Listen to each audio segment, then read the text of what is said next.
How's going guys, welcome to the channel. In this video we are gonna see, what if Naruto was the sage of the DWMA and built Harem and Soul Eater? Part 2. Huge shout out to Dark Wizard King 69 for this story. If you wants to see awesome fanfiction like this, don't forget to subscribe. Now let's get into the video. Maka and Soul walked into the classroom, their bodies feeling wrecked. Black Star noticed this and asked, "The heck happened to you two?" Maka actually groaned out, "We were training with Naruto." Soul then said, "So not cool, the guy's a total slave driver." Naruto appeared next to them and said, "The price of power is pain. Think of it this way, you're getting stronger to help prepare." Tsubaki then asked, "What kind of training are you putting them through?" Naruto grinned and said, "Let's just say, I'm preparing them for the next time they run into a situation like that, but I'm not around." Maka and Soul shivered as they thought back to the training. Flashback. Naruto readied his pole arm as Soul was about to change into his weapon form before he jumped away to avoid a stream of dark fire. Soul then asked, "What the hell man?" Naruto looked at them with cold eyes and said, "This training is for you two to learn how to fight by yourselves. I will drag your weapon power to the surface Maka, make no mistake." Soul and Maka started to feel nervous and Maka asked, "But why such extreme measures? I mean, I doubt there's anyone like Krona out there." Naruto slammed the blade on the ground and said, "That's right, you doubted. But I don't. In this world and mine, there are many people with skills that could easily block your blade. But therein lies the problem, once you have no weapon to use, what good are your skills? The harsh reality is that unless you prepared for any outcome, you will be killed." Soul started to sweat while Maka looked down and thought, "He's right, without Soul to help me, I would have died many times. And while I hate my papa, he is a death side and I'm the daughter of a death side." She looked up and Naruto grinned at the fire in her eyes as she said, "You're right, unless I learn new skills I'll be useless if we face Krona and that witch again. So give me all you got Naruto, I'm not afraid of you." Naruto clapped as he started to laugh and he said, "Perfect, first we'll drag your weapon blood out and once we do, you two will take the next step." He pulled the pole arm out of the ground and slowly twirled it between his fingers, the dark fire on the tips of the blade. He then said, "If that's what you want, it's what you'll get." He then charged forward and the training began. Flashback end. Naruto noticed Black Star and Tsubaki shiver as they heard what happened. Naruto thought back to his latest outing with Medusa. Flashback. Naruto and Medusa walked down the street to a small restaurant Medusa recommended. Some of the guys were staring and complaining about that lucky bastard. Naruto grinned and said, "It seems you're quite an eye-catcher my dear." Medusa giggled and said, "Why thank you, it seems you have a few admirers yourself." Naruto glanced out the corner of his eyes and he saw a few girls looking from around corners. "Freak, she's right, now I really know how Sasuke felt, except I'm the one on a date with a hot girl, eat that you gay bastard." His focus was brought back to earth as Medusa said, "We're here, I love this restaurant, they have a little bit of everything." Naruto and Medusa were quickly brought to their table. After ordering their drinks, Naruto said, "It must be nice to get a break like this once in a while. I understand how bad the workload of a doctor can get." Medusa raised an eyebrow and asked, "Oh? How so?" Naruto chuckled and said, "Well, back in my village, the leader was a woman who treated me like a son. She had me learn a few things about medicine and that included doing a bit at the hospital every now and again. The workload sucked." Medusa giggled and said, "She's right, being a doctor is a lot of work, but it has great importance. Though she must have taught you well, as Dr. Stein told me how you assessed Soul's wound so quickly." Naruto smiled and said, "Yeah, if Stein didn't arrive we would have been pressed for time, as I was a bit preoccupied at the time."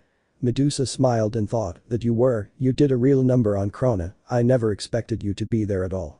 Though I must say, the way he fought, it was just she had to suppress a shiver as the waiter came back to ask for their orders." Naruto, noticing ramen on the menu, ordered miso, while Medusa ordered a mild curry.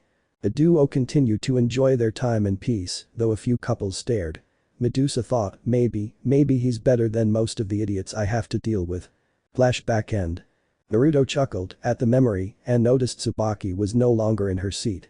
He then wondered, what is she up to? Death room. Tsubaki stood in front of Death's mirror as he said, "The demon blade Masamune, at this rate he could become a Kishin as well. Are you really going through with this? It will be difficult." Tsubaki nodded and said, "Yes, Demon Blade Masamune's younger sister will stop him with my own hands." Death merely looked on and asked, "And what of Black Star?" Tsubaki said, "I'll leave it to him to look after the souls."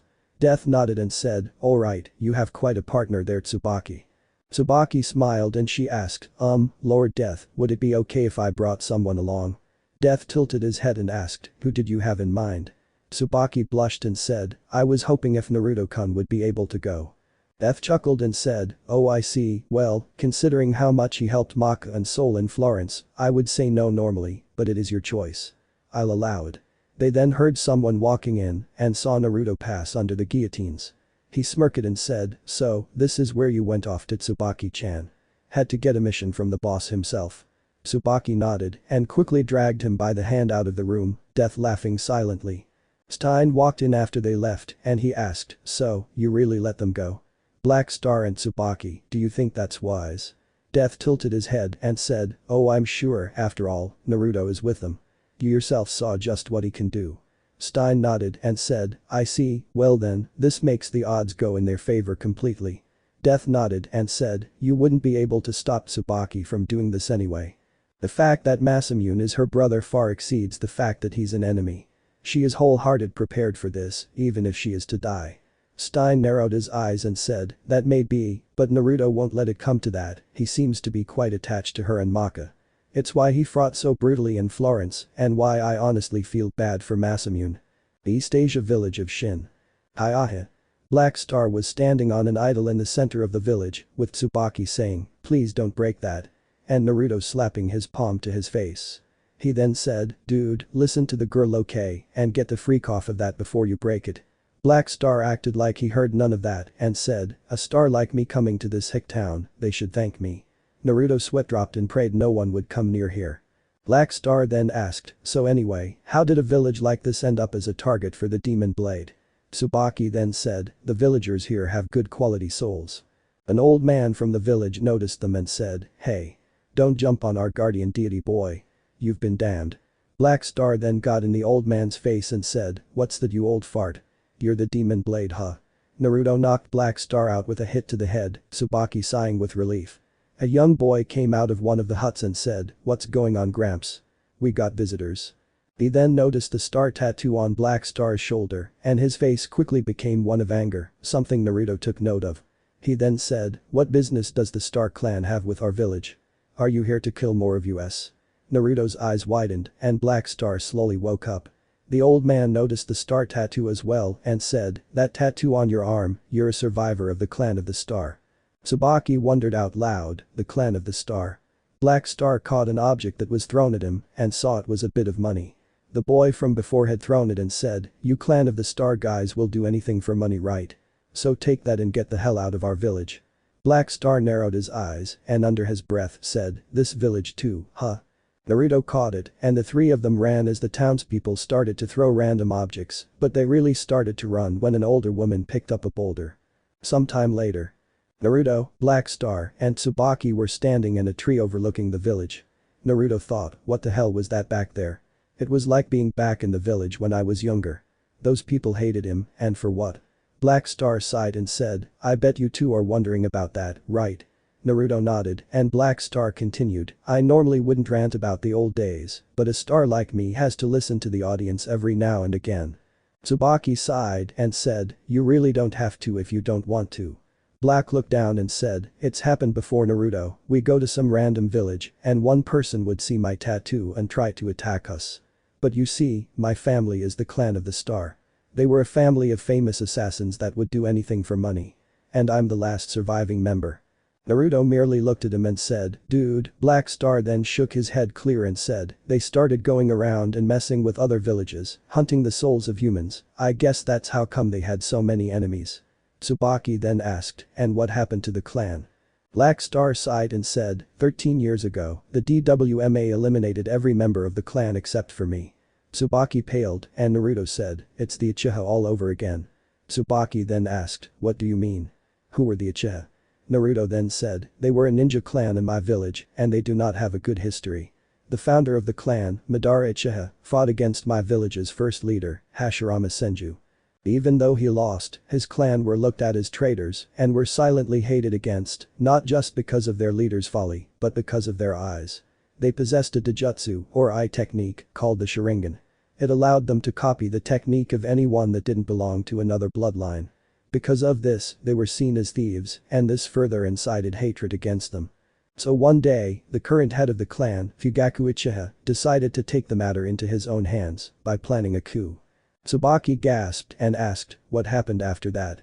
Naruto looked down and said, the plan was found out by my village's leader, and he had only one option that could work. Have the clan wiped out, the men, women, and children. And the deed was done by a man I considered a dear friend, Itachi Uchiha. Tsubaki had a few tears in her eyes, and Black Star said, man, that's harsh. Tsubaki then asked, Black Star, do you hate the DWMA for what they did?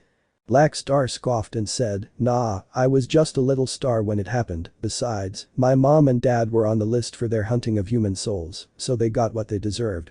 Naruto thought, I see, he wants to get out of the shadow of his clan's bloody past, that's why he focuses on being seen, even if it is a bad way to do it.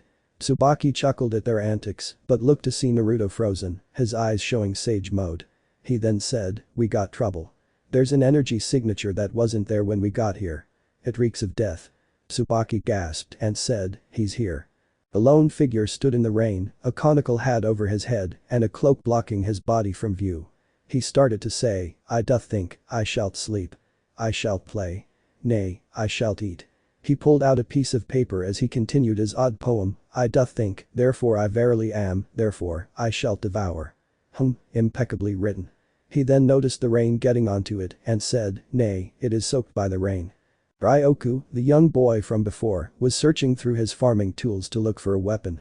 He pulled out a gardening sickle and said, I talked pretty big back there, but what kind of opponent can I be with just a sickle? But why was that guy from the Star Clan here? What does he want? Is he going to attack the village again? His musing was cut short as he noticed someone behind him. He turned in shock at the strange figure and said, whoa. Who are you?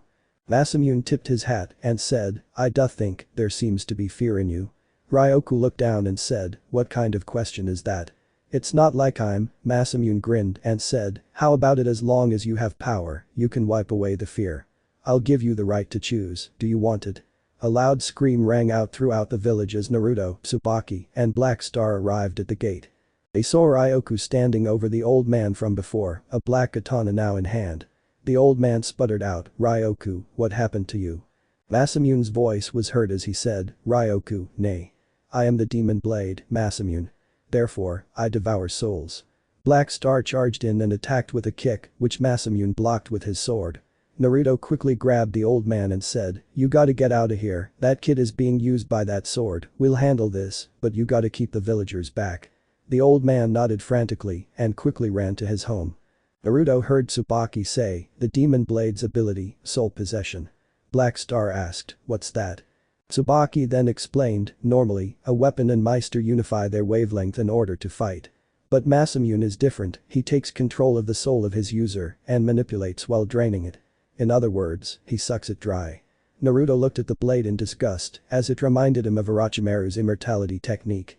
Naruto drew out void gear and said, you got a plan to stop him, Tsubaki-chan. Tsubaki then said, yes, Masamune can't control more than one wavelength at a time. Black Star, if you can drive your wavelength into him, it would force the two of them to separate, I'll take it from there. Naruto gave her a reassuring smile and said, don't worry, I got your back, I'll distract him, and Black Star, you wait until the right moment to drive the wavelengths apart, and that will be your cue, Tsubaki-chan. Black Star nodded and Tsubaki said, thank you, I joined the DWMA to hunt Masamune down, but now you two are trapped in this sibling rivalry. It almost feels like I'm using you too. She felt her cheeks heat up as Naruto kissed her lightly on the cheek and said, hey, it's okay, I'd be helping you out even if he wasn't your brother, we're friends, and friends help each other through things like this. Speaking of which, I have a punk to beat up. I'll save you a bit of his ass so you can kick it yourself. Tsubaki smiled and they heard Masamune say, I won't allow anyone to disturb my meal. In this world, it is the strong that devour the weak. Those with power are permitted to be gluttonous. Naruto charged at Masamune, bringing void gear in a side swipe, Masamune blocking it, and he said, shadow puppet. A black stick-like figure rose out of his shadow and used one of its claws-like hands to impale Naruto in the heart. Tsubaki looked on in horror, only to be relieved when Naruto vanished in black smoke. Masamune felt something behind him and moved to block, only to be kicked in the stomach hard, forcing him to fly back into the mud. Naruto grinned and said, "Well, it seems you have some tricks other than being a leech. This might turn out to be fun after all." Tsubaki and Black Star watched as Naruto dropped out of a black portal, similar to what Maka told them about his fight against Krona. Masamune slowly got up and Naruto said, "You know, if you were in your real body, I would have done far worse to you, but there's the kid we have to think about, not to mention Tsubaki-chan wants to take you down, and I will not take that from her." He held Void Gear in his stance as Masamune prepared a thrust, the shadow puppet wrapping around it. He thrusted the blade forward, the shadow moving with it, and Naruto stepped a little to the side, barely dodging it by the smallest of margins. Masamune grinned and said, "Split branches." The shadow stretched out, piercing Naruto in various places, only for the body to disappear in smoke again. Naruto appeared behind Masamune, and several monochrome Naruto clones appeared out of his shadow. Think Vegeta's lingering sentiment for the color, "You're not the only one with such powers. Let me show how a real shadow should be used." Naruto's shadow forms rushed at Masamune, the demon blade blocking and slashing away at the clones until he felt himself freeze, a shadow connecting him to Naruto. Naruto grinned and said, "Like it. I got the idea from a dear friend, his technique allows me to make you freeze in place and do what I do, all by connecting your shadow to mine. Now Black Star, do it." Black Star rushed at Masamune, hitting him in the back with his Black Star Big Wave, Naruto cutting the connection before impact. Masamune's soul was separated from Ryoku. Tsubaki caught Masamune by the handle and said, "Thank you, I'll take it from here."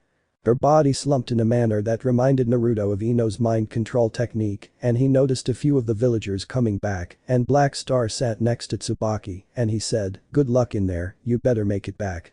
Naruto smiled and said, "She will, she may not act like it at times, but she is a tough one." Naruto then noticed her body convulse, and black tattoos crawled on her face, and her eyes turned black, before she slumped again. Naruto then thought, "I hope you come back Tsubaki-chan, I pray that you do." Inner world of the demon blade. Tsubaki found herself standing on water, the water dyed a light red, and various shadow puppets sticking out. She said to herself, "This is, inside the demon blade." She looked around and said, "Where is the soul of the demon blade? It should be coming after me for the soul possession." She heard a voice say, "Soul possession, nay. I shall kill you and eat you where you stand." She turned and saw Masamune sitting on a puppet's arms as if they were a tree branch. He slowly took off his hat as he said, "Siblings scuffling over souls, eh? It gives me such a thrill." Tsubaki looked at him and muttered, "Brother dear." The two weapons formed their respective blades in their hands as they both said, "Prepare to die." The village. Black Star and Naruto watched over Tsubaki as Black Star said, "She really went into the sword, huh?" Naruto nodded and said, "It appears so." Their souls are clashing over dominance, one trying to control the other. The other villagers gathered around the boy Ryoku as they muttered, "What has happened? Ryoku is down because of that Star Clan. Brother Ryoku. How awful, such a rotten kid." Naruto felt his hands grip tightly on the handle of Void Gear, the comments of the villagers making his early memories rise to the surface. "You little bastard. It's all your fault. You'll pay for your sins, you monster." Naruto saw one of the villagers pick up a stick and start to beat Black Star over the head with it, saying, "Get out of our village." Getting no reaction, he kept going saying, "Why are you ignoring me? I said get out. Get out. Get out. Get out. Get out." He raised the stick again, about to bring it down, when Naruto grabbed the kid by the wrist and the villagers felt a large killing intent press down on them. The kid started to shake as Naruto said, "You would attack someone when they have done nothing to you, call him a thief and murderer when he never took anything, or raised a blade against you. It's people like you that treat others poorly because of something they never asked for that make me sick." Naruto kicked him harshly in the stomach, making the kid fly back to the other villagers. Naruto drew out Soul Eater and said, "The next fucker that even thinks of coming near here for no reason, I will personally see to it that you have something to truly fear." Within the demon blade. Tsubaki ran over the water, swinging her chain sickle in an attempt to cut Masamune, only for it to be blocked by his sword. Masamune grabbed her by the head and said, "Such a poor performance. Did you come all this way just to do some play fighting, Tsubaki? You are just like your namesake, a Tsubaki flower. A scentless flower, so discreet it never makes any statement. Even during its ending it's grim and ugly." He pushed her head down into the water as he said, "It is a worthless flower." He placed his sword by his foot, the blunt side against his shoe, as he kicked it upward, he threw Tsubaki as well, slashing her with his sword, the force added by the kick. She skidded across the surface of the water, her body suffering from a large slash. Her breathing became ragged, as Masamune said, I think, you'd be dead if we were outside. Tsubaki merely looked at him as her breathing became stable, Masamune forced to cover his eyes with his free hand as he said, don't look at me like that. Those eyes, you are the one that made me. You made me into the cursed blade known as Yaotu. I had no choice but to. Death room. Death and Kid were watching from the mirror, and Kid looked at Naruto's reaction in horror. He said, Father, what's going on? Why isn't Tsubaki moving? And why did Naruto react that way? Death sighed and said, I don't know why Naruto acted that way, but he must understand what it's like to be in Black Star's shoes. I didn't really learn much about his past, but he did tell me at least one thing. Kid was rapt with attention as Death said, he was born on a day when a great beast attacked his village. Many died that day, and the loved ones left behind saw him as the beast and nothing else. He was called many things, monster being the most prominent. He was treated exactly as Black Star is right now. As for Tsubaki, Stein. The mirror changed to show Stein eating from a bento, and he began to explain, to be brief, they are doing what could be called a tug-of-war of souls. Tsubaki is struggling to absorb the Yaotu, while he is trying to hijack her soul with his ability. Liz and Patty entered the room as Kid said, the one who bites is sometimes bitten. But, what are the chances she could actually win? Stein adjusted his glasses and said, it's difficult to say, as this sort of thing is Masamune's strong point. The odds are very low I'm afraid. It's almost foolish. Death stood silent and Liz said, I can't believe it, blood-related brother and sister forced to kill one another. I couldn't imagine my life without Patty. Patty giggled and said, you'll be fine either way sis. Liz hugged Patty dramatically as she said, such a precious girl. I'll protect you from weirdos all my life. Stein then said, weakness of mind can cause one to walk the path of a Kishin. The original Kishin seek the power to escape their fear of death. Why did Masamune choose that way of life? Inside the demon blade. The brother and sister continued to cross blades, Tsubaki trying to use the chain scythes to her advantage as Masamune said, shuriken. Smoke bomb. Dummy star. Ninja blade. Why are you only using the scythe? Tsubaki tried to slash at his shoulder, only for it to be blocked and for him to deliver a harsh slash to her shoulder, as he said, why hesitate, is it because of me? Or, do you pity me? The balance between the souls shifted as Tsubaki was slowly started to get absorbed by Masamune. Tsubaki tried to get up, only for Masamune's blade to be an inch from her face. He then said, all of our clan is known for having rare weapons, and we inherit them. The first child inherits all the weapons of our direct ancestor. The skills of the past generations are all passed down. Throwing stars, smoke bombs, adaptation, ninja blade, these were all supposed to go to me, the apprentice. However, what do you know, thanks to some change, the only thing I got was the Japanese sword, and you became the one to have the ability. He slowly dragged the blade of his sword on her cheek, has covered his face with his hand as he said, I was raised in an overprotective environment, since they regarded my performance as poor. Tsubaki looked at him in the eyes, causing him to get angry and say, do not look at me like that. I don't want your pity. You never allowed your emotions to show, and you never cared for me. You humiliated me. I have no choice, I will kill you to become a Kishin. And then, I will gain the ultimate mastery of the military art. The shadow puppet stretched out around him, his face became dark and wrinkled, his eyes turning black, madness evident. Tsubaki felt her body be impaled by the shadows, as Masamune said the technique, marionette's reign. Tsubaki's soul was drawn in more, it was certain that her soul was to be engulfed, as she muttered out, Black Star, Naruto-kun. The village. Naruto stared down the villagers, each regaining their courage, and an old woman asked, why are you protecting them you little bastard? They are from the Star clan, and we need to drive them out. Naruto glared at the villagers and said, and what have they done? Did they steal from you, did they murder one of you? The correct answer is no. Black Star merely watched, shocked as he saw what looked like tears on Naruto's face, the rain making it hard to be sure, but he thought, does he get it? What it's like to be me? But how? One of the kids thought it would be smart to sneak around and was about to hit Tsubaki as he muttered, what's wrong with her? She stopped moving, get out. He felt the stick get grabbed again and he saw Naruto and Black Star glaring and Naruto said, you have 5 seconds to get the fuck out of my sight or I will chop you up and force this village to eat your pieces. He turned back at the other villagers and threw the kid back at them, the resulting crash made them into a pile of tangled bodies. Black Star saw the look in Naruto's eyes and he was honestly frightened. The look was of a murderer that would hunt down any who tried to cross the line and see to it they suffered greatly before death. Naruto's eyes were in sage mode, but a cat-like slit went down the middle, almost making it look like a set of crosshairs. Naruto then had 4 of his clones surround them, and they each created the dark shield, preventing any villagers from coming closer. Naruto looked back at Tsubaki and thought, please, make it back soon, I don't know how much longer I can resist tearing this place apart. Inside the demon blade. Tsubaki was held up by the puppets, Masamune slowly making his way closer, his blade raised. He then asked, do you have anything to say in the end? All he got as a response was a rasped cough, and he said, you are no more than a Tsubaki, the scentless flower. No expression, even in the end. He placed his blade at her heart, ready to pierce her body. He thought, I need to abandon human empathy once and for all, to become a Kishin. His mind remembered their younger days. Tsubaki, what do you want to play? What about you? Oh boy, Tsubaki, again, I want to do whatever you want to do. Okay, then I want to play soccer. I'd murder my own sister to become a Kishin. He thrusted the blade forward, stabbing Tsubaki in the heart, her soul now fully absorbed. I've got your soul. Death room. Stein sat on the edge of the platform as he sighed and said, it is true she is a transmutative high-performance weapon. However, he is an enemy that's too much for her. She has no chance. I should have gone instead, even though you said no.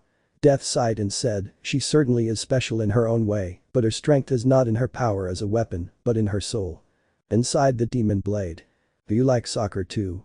Yes. Did you really want to play soccer? Yes. The truth was, I wanted to play house. I am Tsubaki, the scentless flower. It is an ugly creepy flower, even when it blooms, like me, it is corny. What do you mean? Pity me? Scorn me? You never express yourself, but you are nothing but a pretentious cutie, do you deny it? Tsubaki's soul slowly crept back out, her soul gaining strength as she silently drew out her ninja blade and stabbed Masamune in the back. No. No. I don't care anymore. I'll be the one to stop you. Big brother, I mean it, feel it with your soul. Masamune felt the blade dig deeper as he drove his sword deeper into Tsubaki's body and he said, nonsense, trying to act so strong, you're still just a cheap flower. Tsubaki drove her blade deeper, shouting, no. You shall not call me a cheap flower. There is a scent even for Tsubaki. The struggling siblings continued, driving their respective blades into one another, trying to make the another stop. The energy of the clash between souls began to rock the inner world and soon it became too great. The village. Naruto felt a change in Tsubaki and when he looked over to her, he saw her body slowly going into the sword and he feared the worst. He slowly moved over to the blade and said, Tsubaki-chan, are you there? The sword disappeared in a puff of smoke, leaving Tsubaki behind. She smiled and said, hey there, I'm back. She then heard Black Star say, glad to see you back Tsubaki. I take it you won right? Tsubaki nodded and the clones disappeared. Naruto grinned and said, glad to see you in one piece Tsubaki-chan, you had me worried there. Tsubaki looked around and asked, what happened while I was gone? Naruto narrowed his eyes and said, we didn't have gracious hosts. Ryoku slowly got up and Black Star said, so, you're still alive huh? Lucky you. The villagers started to chuck various objects at the trio and Naruto said, let's get out of here, I got a new trick to try out. He held his hand out and a portal opened up. Let's go, before I break this place. They ran into the portal, Tsubaki saying as they ran, he's really a nice guy if you got to know him. DWMA death room. Naruto, Tsubaki, and Black Star walked back into the room through the guillotine gates, Naruto stretching his limbs a bit and he asked, so, what was it like in there? Tsubaki had a thoughtful look on her face and she said, well, it was different, I was walking on the water. But the entire time, I was just worried about getting back. Naruto looked at her and blushed when he felt her kiss his cheek. Tsubaki giggled and said, Black Star told me how you defended me and him while I was gone. Black Star merely rubbed his nose and looked away, though he had a knowing grin on his face. They soon reached Death's Mirror and were greeted by everyone. Naruto grinned and said, well, quite the welcome wagon huh? Death nodded and said, that was quite a performance Naruto-kun, and you too Tsubaki-chan. Liz had stars in her eyes as she said, Naruto, the way you defended Tsubaki was so romantic and don't think we didn't see all of it. Naruto rubbed the back of his head and noticed Maka remained silent. Black Star started to laugh and say, "Aha. Check us out. Me and Tsubaki got a new mode. Let's show them the Yaotu mode." Tsubaki nodded and her form shifted into a black katana. Black Star charged his wavelength, only to fall on his face a moment later. Naruto started to laugh, only to feel his body convulse. Maka was the first at his side, and they saw a blade coming out of Naruto's shadow. The handle was smooth and red-orange and was surrounded by a roughly rectangular guard. The guard was predominantly black, though it faded into dark red toward the base of the blade and had uneven, chipped spikes on each of its corners. The shaft of the blade was black with a faded bronze border along its edges, which were lined with prominent chips. The head of the blade is decorated by several chipped and oddly shaped red-orange spikes with black tips, which also form the teeth. The blue eye was also set in the head of the blade. Naruto gripped the handle of the blade and he felt the darkness grow, the back of his hair starting to turn black. Chaos Ripper. Kid stared at the blade with disgust and said, "That is the ugliest thing I ever saw. It's all wrong." Naruto grinned and said, "For once kid, you can take that symmetry fetish of yours and shove it. I wonder what this bad boy lets me do." He noticed that when he moved his hand, a shadow claw moved with it. Think the ethereal hand of the Devil Bringer, but in the design of the hand used alongside the Dark Impulse command style. Naruto stared and said, "Oh, I am gonna have fun with this." Everyone laughed at his antics as he started doing odd things. The next morning Stein found himself hanging on a pole by his underwear, a sticky note on his face bearing the message, "That's for the shit you pulled on that extra lesson, asshole." A couple days later, Witches' Mass. In a secluded and abandoned building, a large gathering of witches were ending their regular mass. It was a meeting where witches from all over came together regularly in order to discuss various problems or to propose ideas. They had to be careful where they met, otherwise the DWMA would swoop down on them and take them in to use their souls to create death sides. The oldest in the center of the room said, "Joma Dabarasa." She was covered in a large hat and cloak, making only her right eye visible. The other was covered in wrapping that had the number 1/2 printed on it. She then said, "Now, we are finished with the witch mass meeting. You are all dismissed." The other witches bowed and chanted, Joma Dabarasa." Medusa and Krona were also in attendance, and as they made their way out, Medusa found herself blocked. Medusa turned to who held the staff in her way and saw two of the witches. One wore a polka-dotted dress with an orange frog hat, the other seemed covered in an outfit that was mostly dark green, with white lines coming up the sides. Medusa looked to her left and said, "What can I do for you, Haruka Frog?" The witch, Haruka, scowled and said, "It's getting irritating." Medusa shrugged and said, "Well, I'm not the only witch accompanied by a non-witch outsider, right? Just take a look at that little one there who has a bodyguard." She pointed at Angela, a witch who Black Star tried to get the soul of, along with Mifune, the samurai whom if Black Star got his soul as well, Tsubaki would have been a death scythe. Haruka scoffed and said, "It has been such a disgrace to the witch mass. But that is not what I want to talk about right now. I was watching that you stole something from Mabasama. Tell me, what are you doing in secret at the DWMA? You stick out like a sore thumb to me." Medusa snapped her fingers and said, "Krona, fetch me my coat would you?" Krona bowed and said, "Yes ma'am." Medusa slipped on her snakeskin coat, the design showing it was made by a rattlesnake.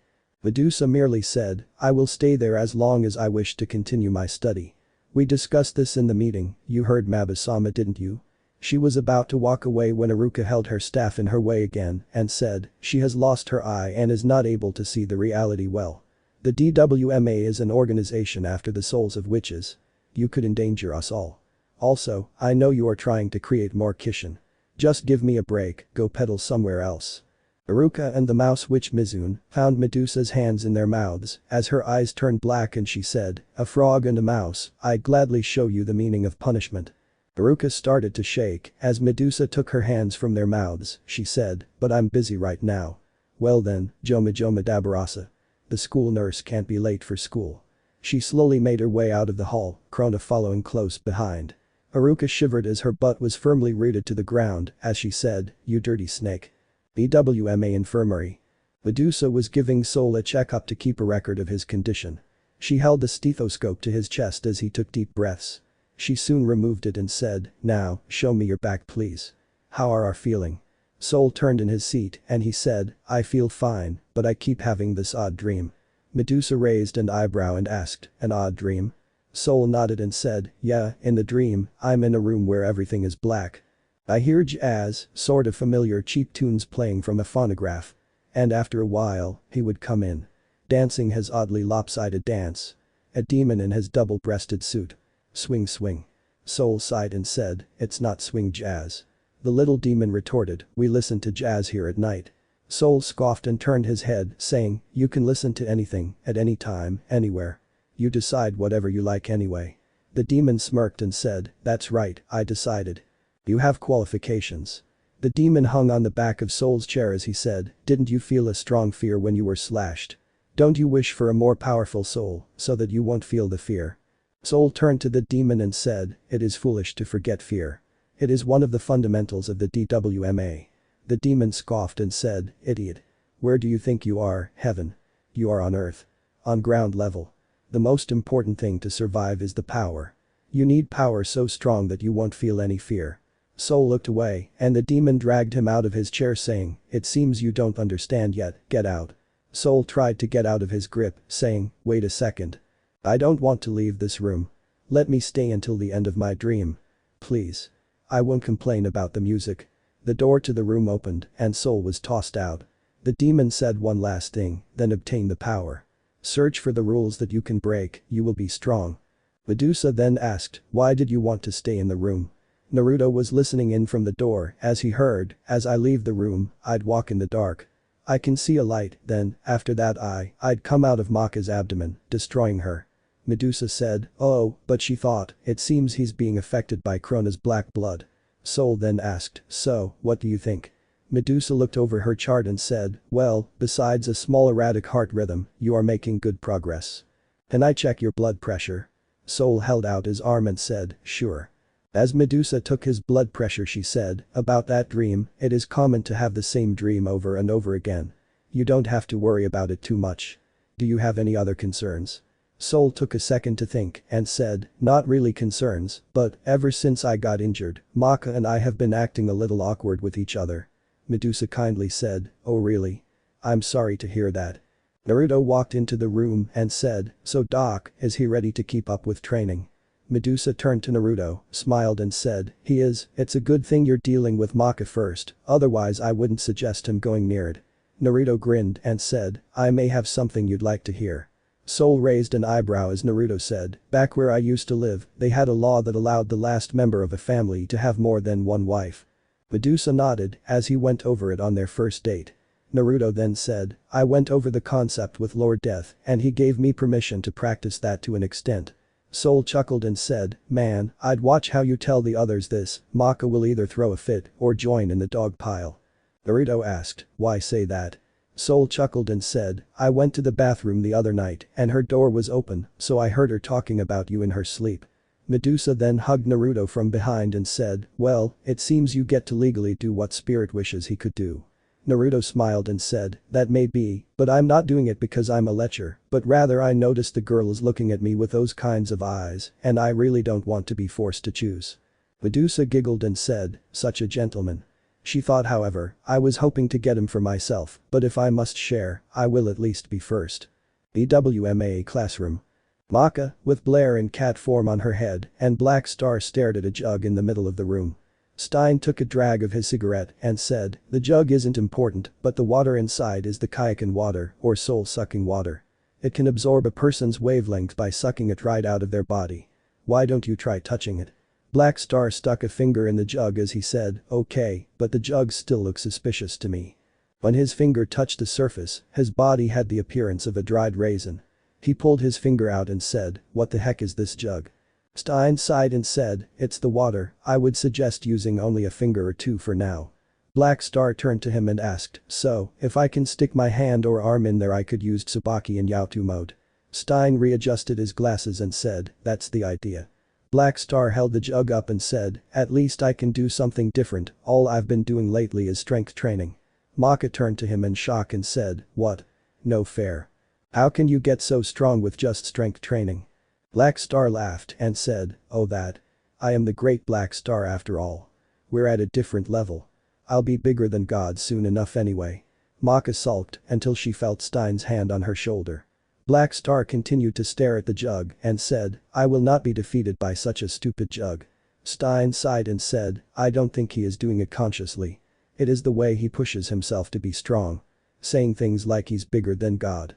Maka raised an eyebrow and asked, pushes himself. Stein continued, right. Consequently, he never gives up, believing that he should be able to do things as powerful as God. Trying over and over again. He is seriously trying to be above mighty power. It's no wonder he becomes stronger. Maka said, I see. Stein smiled and said, but that's the way that works for him. I'm sure you have your own way of getting stronger, right Maka? Maka nodded and said, yeah, in fact, Naruto-kun has been helping me train. Stein took a drag of his cigarette and said, I know, I can hear you guys training from my lab. What exactly are you working on? Maka blushed as she said, well, it was Naruto-kun's idea, but as you know, my papa is Death's side, Lord Death's current weapon. Stein nodded and Maka said, well, Naruto-kun told us of how in his village, there were people with bloodline inherited abilities, similar to how weapon families are. So Naruto-kun figured, it would be a good idea to draw my weapon blood to the surface, so I can train in using it in case Soul, and I get into that situation with Krona again. Stein grinned and asked, so, he's getting you to learn how to fight by yourself, as a last-ditch effort sort of thing. Normally a Meister would focus on working with their weapon, but that means they are useless without it. I must say, Naruto is quite the interesting guy. Wouldn't you say so Maka? Maka nodded and Stein smiled, his eyes covered by the glare of his glasses, and he asked, so, since when did it become Naruto-kun? Maka looked away and blushed, only for Blair to ask, hey Maka, what about the party? Maka replied, oh that's right Blair, we're gonna throw a party for Tsubaki and Black Star getting their first Soul, and because Soul is coming back from the hospital. Blair giggled and said, I want nice seafood. Infirmary. Maka knocked on the door and said, may I come in? Hearing nothing, she opened the door to see Soul putting his shirt on and to her surprise, saw Naruto sitting with Medusa. Maka merely looked away and said, don't be late for the party. She then walked out of the room. Medusa then said, it seems the reason things are so awkward is that scar. Soul looked down and said, I know, she gets sad whenever she sees it. Naruto nodded and said, she must be feeling guilty over it still. She may still think she's too weak. Soul turned to Naruto and said, I get what you mean, but every time I try to break her out of this funk, she doesn't seem to notice. Naruto sighed and said, I'll talk to her if she doesn't break out of it soon. Maka and Soul's apartment. Everyone, dressed in casual clothing, was sitting on the couches surrounding the living room table, satisfied sighs telling they had a good meal. Even Naruto, as Maka prepared some ramen, and when he took a bite, he merely grinned and said, this is perfect. Maka blushed at the praise, and she heard Black Star say, that was good, whatever it was. Maka glared, and Naruto said, now Black Star, be nice. After all, Maka-chan went through the trouble of cooking a great meal, so the least we can do is show our appreciation. Tsubaki nodded and said, it was great Maka. Liz then said, yeah, thanks so much. Patty merely giggled. Kid looked around the room and said, it's a nice place, and clean too. Soul leaned back and said, Maka would throw a fit if I left a mess. Not to mention Naruto with those clones of his keep it clean if me and Maka are on an extra lesson. You should have seen it, we got back from a lesson once, and Naruto was just sitting on the couch, reading something, and the entire room sparkled like a disco ball. Kid merely asked, so, it's just the three of you living here? Blair chose that moment to come out of the shower in nothing but a towel, a short towel. She asked, howdy, enjoying the party? Would someone care to take a nice bath with me? She chose that moment to drop the towel, causing Kid to blush and Soul to have a bloody nose. The girls looked at Naruto, and they saw he was calmly drinking some tea. He looked at them and said, what? Not the first time I saw a woman naked coming out of the shower. But as I said before, it's gonna take a bit more than some exhibitionism to get me. He smirked as he thought, besides, Anko-chan had this kitty beat when it came to seduction. Liz asked, really? Normally guys would be tripping over their own feet when it comes to naked girls. She pointed to Kid and Soul. Naruto calmly put his tea down and said, in my old village, I dealt with all kinds of girls. And I mean all kinds. Loud, bossy, mature, immature, and even perverse. But by far the worst girl I had to deal with was my teammate. She was a fangirl to the extreme. She obsessed over the small amount of looks she had. In fact, Maka-chan, if I were to compare you to her, you would basically be Blair. Everyone looked between the two and realized the magnitude of the statement. Maka blushed until her face grew deep red and said, really? Naruto nodded and said, oh yeah, you have no idea. Medusa walked through the alleyway back to her home when she thought, my time here has been quite successful. My research is paying off and maybe Naruto-kun could be persuaded to join me. She held up a key as she thought, should I try it now? I do have the key. She stopped walking as she noticed a familiar figure. She said, well, what a nice surprise. Haruka said, I guess you'd already know why I'm here, still, do you want to know? Medusa gave a kind smile and said, yes, please. Haruka tipped her hat a little and said, I'm here to kill you. Medusa asked, why? We are allies, remember? Haruka merely said, we just want to do our thing with magic, under the nose of death. I don't care what you want in the DWMA. It endangers us. Medusa merely looked her over and said, is that the reason? I have one piece of advice for you. It's not safe walking around with your own costume. Soul protection or not, it won't be long before a Meister figures out what you are. Haruka shrugged and said, don't worry. Unlike you, we can use transformation magic to escape. Medusa sighed and said, I see, you mean that you can defeat me with something like that. Haruka said, I know I can't win in an ordinary battle, but you don't want to blow your cover at the DWMA. If you remove Soul Protect to fight us, the Meisters will come after you. If you don't, we'll kill you. We win either way. The mouse and frog defeat the snake. It's a Jinkakuju. Usurpation by lower level, Medusa sighed and said, not only are you going to kill me, but I have to hear your lousy jokes. How horrible. Haruka prepared her toad bomb, while Mizune had her beam hide ready. Haruka said, farewell Medusa. Maka froze as she felt the two witches' soul. She immediately got out of her seat, Naruto vanishing in a dark corridor as Maka ran out the door. Naruto silently watched Medusa from the rooftop as he thought, that's it Medusa-chan, show me your true colors. Prove me right. Medusa slowly closed her eyes, her voice turning dark as she said, fools. You intend to win. You may need real punishment. She slowly took her lab coat off, showing that her outfit had no back or sleeves. She then said, no good as research subjects either. Haruka noticed something and said, what happened to the snake tattoo on your shoulder? Medusa's eyes turned black as she said, now I wonder where it could be. Mizune started feeling something stir in her body. Haruka looked in shock and said, what? It was in her body. But when did you? Her mind flashed to the witch's mass when Medusa shoved her hands into their mouths. You planted it then. You knew we would come after you. Medusa smirked and said, I have 1,000 snakes in my body, it's no harm shedding one or two of them. Mizune's body convulsed and the snake erupted out of her, killing her in the process. Naruto looked down and thought, I knew it, I could tell Medusa was the witch in Florence. Soul Protect or not, her scent is the same. And after seeing this, only proves it. I don't know what her goal is. But I hope I can deter her from going through with it. Haruka looked at her friend's body in horror, then she asked, but how? Isn't that magic too? How did you manage to control it without lifting the Soul Protect? Medusa giggled and said, well, it's simple. These creatures are automatic, they act by only giving a small signal. They have their own magic source as well, so I can use them without lifting it. They're not like pigeons or rabbits, but handy nonetheless. Though, you don't think Mizune was the only one I planted a snake in, did you? Haruka realized what she meant and she changed into a frog and ran away, inciting a sweat drop from both Naruto and Medusa. Medusa slipped her coat back on, in time for Stein and Maka to arrive. Maka said, Ms. Medusa, are you alright? Medusa nodded and Naruto walked around the other corner, to their surprise lighting a cigarette and he said, lovely night for a stroll, eh Medusa-chan, Maka-chan. Stein stared and said, you stole those from me. Naruto shrugged and said, your fault for smoking these damn things when I had to bunk at your place. That lab is so full of second-hand smoke, I'm lucky I lasted this long without doing it. Seriously man, ventilate your lab. Stein shook his head and said, regardless, I sensed the presence of two witches here.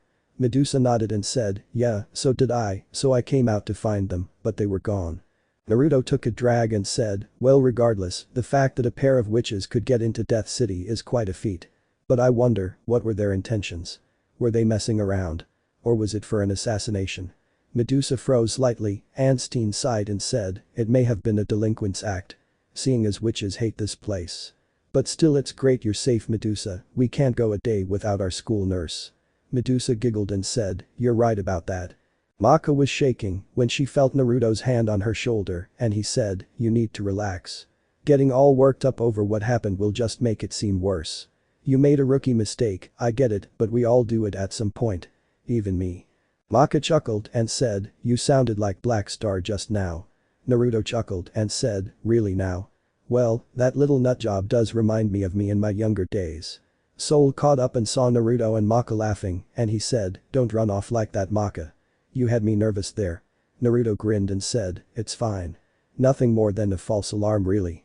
Naruto looked at Medusa from the corner of his eye and she noticed he was smiling. Outside the city. Iruka was hopping as fast as she could in her frog form. She stopped and said, it should be enough now. That witch, I'll show you someday, Jiko. She then felt a footstep on top of her, pressing down slightly. Medusa smiled slightly and said, oh, it feels rather nice actually. Iruka was nervous, muttering out, you, Medusa merely said, I have a favor to ask of you. Medusa dropped the key she was holding in front of Iruka and she said, a key? Wait, how did you find me anyway? Medusa pressed down a bit more as she said, you have one of my babies in you, you can't run from me. I can track you just by the snake. Now I need you to free a man. You'd know of whom I speak if I say he's a convict, the 13th in the witch's jail. Iruka's eyes widened as she said, you mean Devil's Eye? He's the one that took Mabasama's left eye. If I freed him I'd get banned, or worse, killed. Medusa pressed her foot down more and she said, oh? Would you want me to kill you right now instead? Iruka relented, saying, Jiko, I understand. Medusa smirked and said, I want to do some experiments using that guy. For my study of Soul Eater. Iruka changed to her human appearance as she said, what? Such a reason, you're insane. Medusa sighed as she said, I don't like it, turn back into a frog. Witch's jail.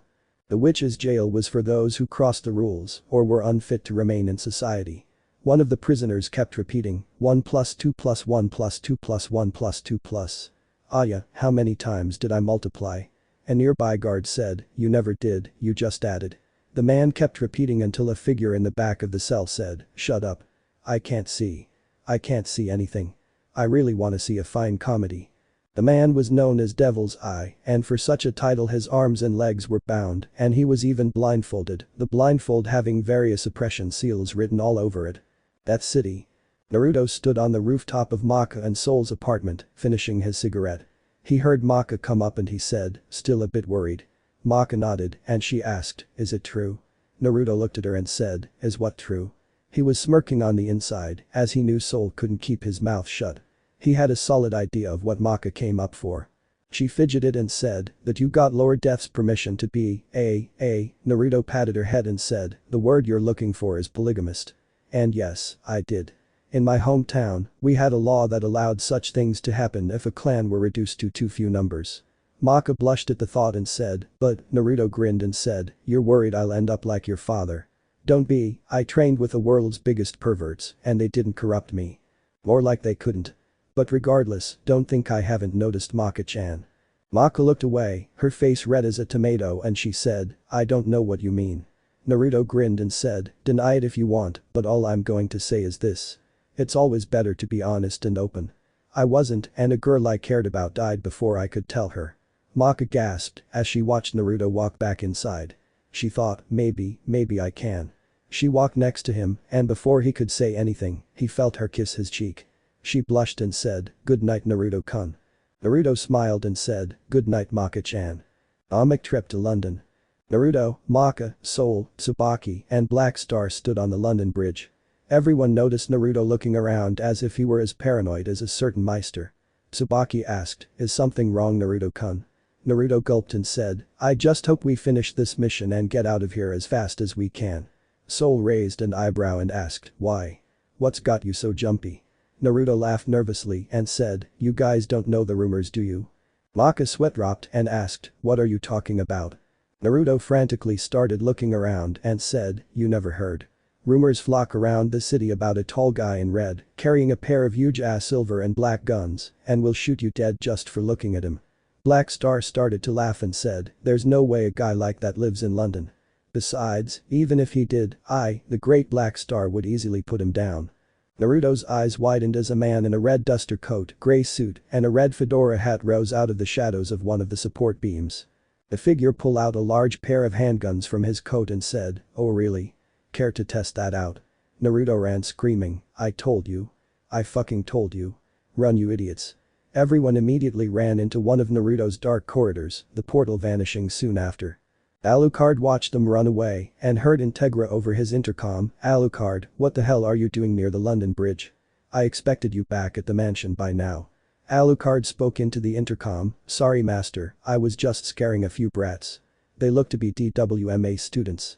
He could hear Integra hit her head on her desk and she said, "What part of Helsing is a secret organization don't you get?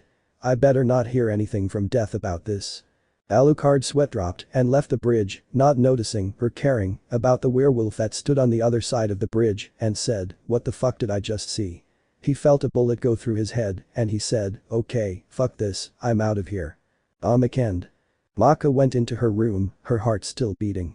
Blair was sitting on her bed as a cat and she asked, "So, how did it go, Naya?" Maka smiled and said, "I told him." Blair switched to her human appearance and said, "That's great. Did he confirm what Soul told us earlier?" Maka nodded, her blush growing deeper. Blair smiled and said, "Tsubaki-chan will be happy to hear this too, Naya." Maka laid on her bed, a smile on her face as she slowly fell asleep. Naruto entered his room and noticed Blair on his bed and he asked, "Can I help you with something?" Blair smiled and said, "Maka's really happy now. She was nervous because of how you acted with Tsubaki-chan." Naruto raised an eyebrow and thought, she must have been worried about not stacking up. Girls sometimes, always worried about looks. Blair then said, "May Blair ask a question?" Naruto broke out of his thoughts and said, "Ask away." Blair turned serious and said, "If I can, could I help in any way? I can't be with Maka all the time." Naruto remembered she worked in a certain club Maka's father frequented.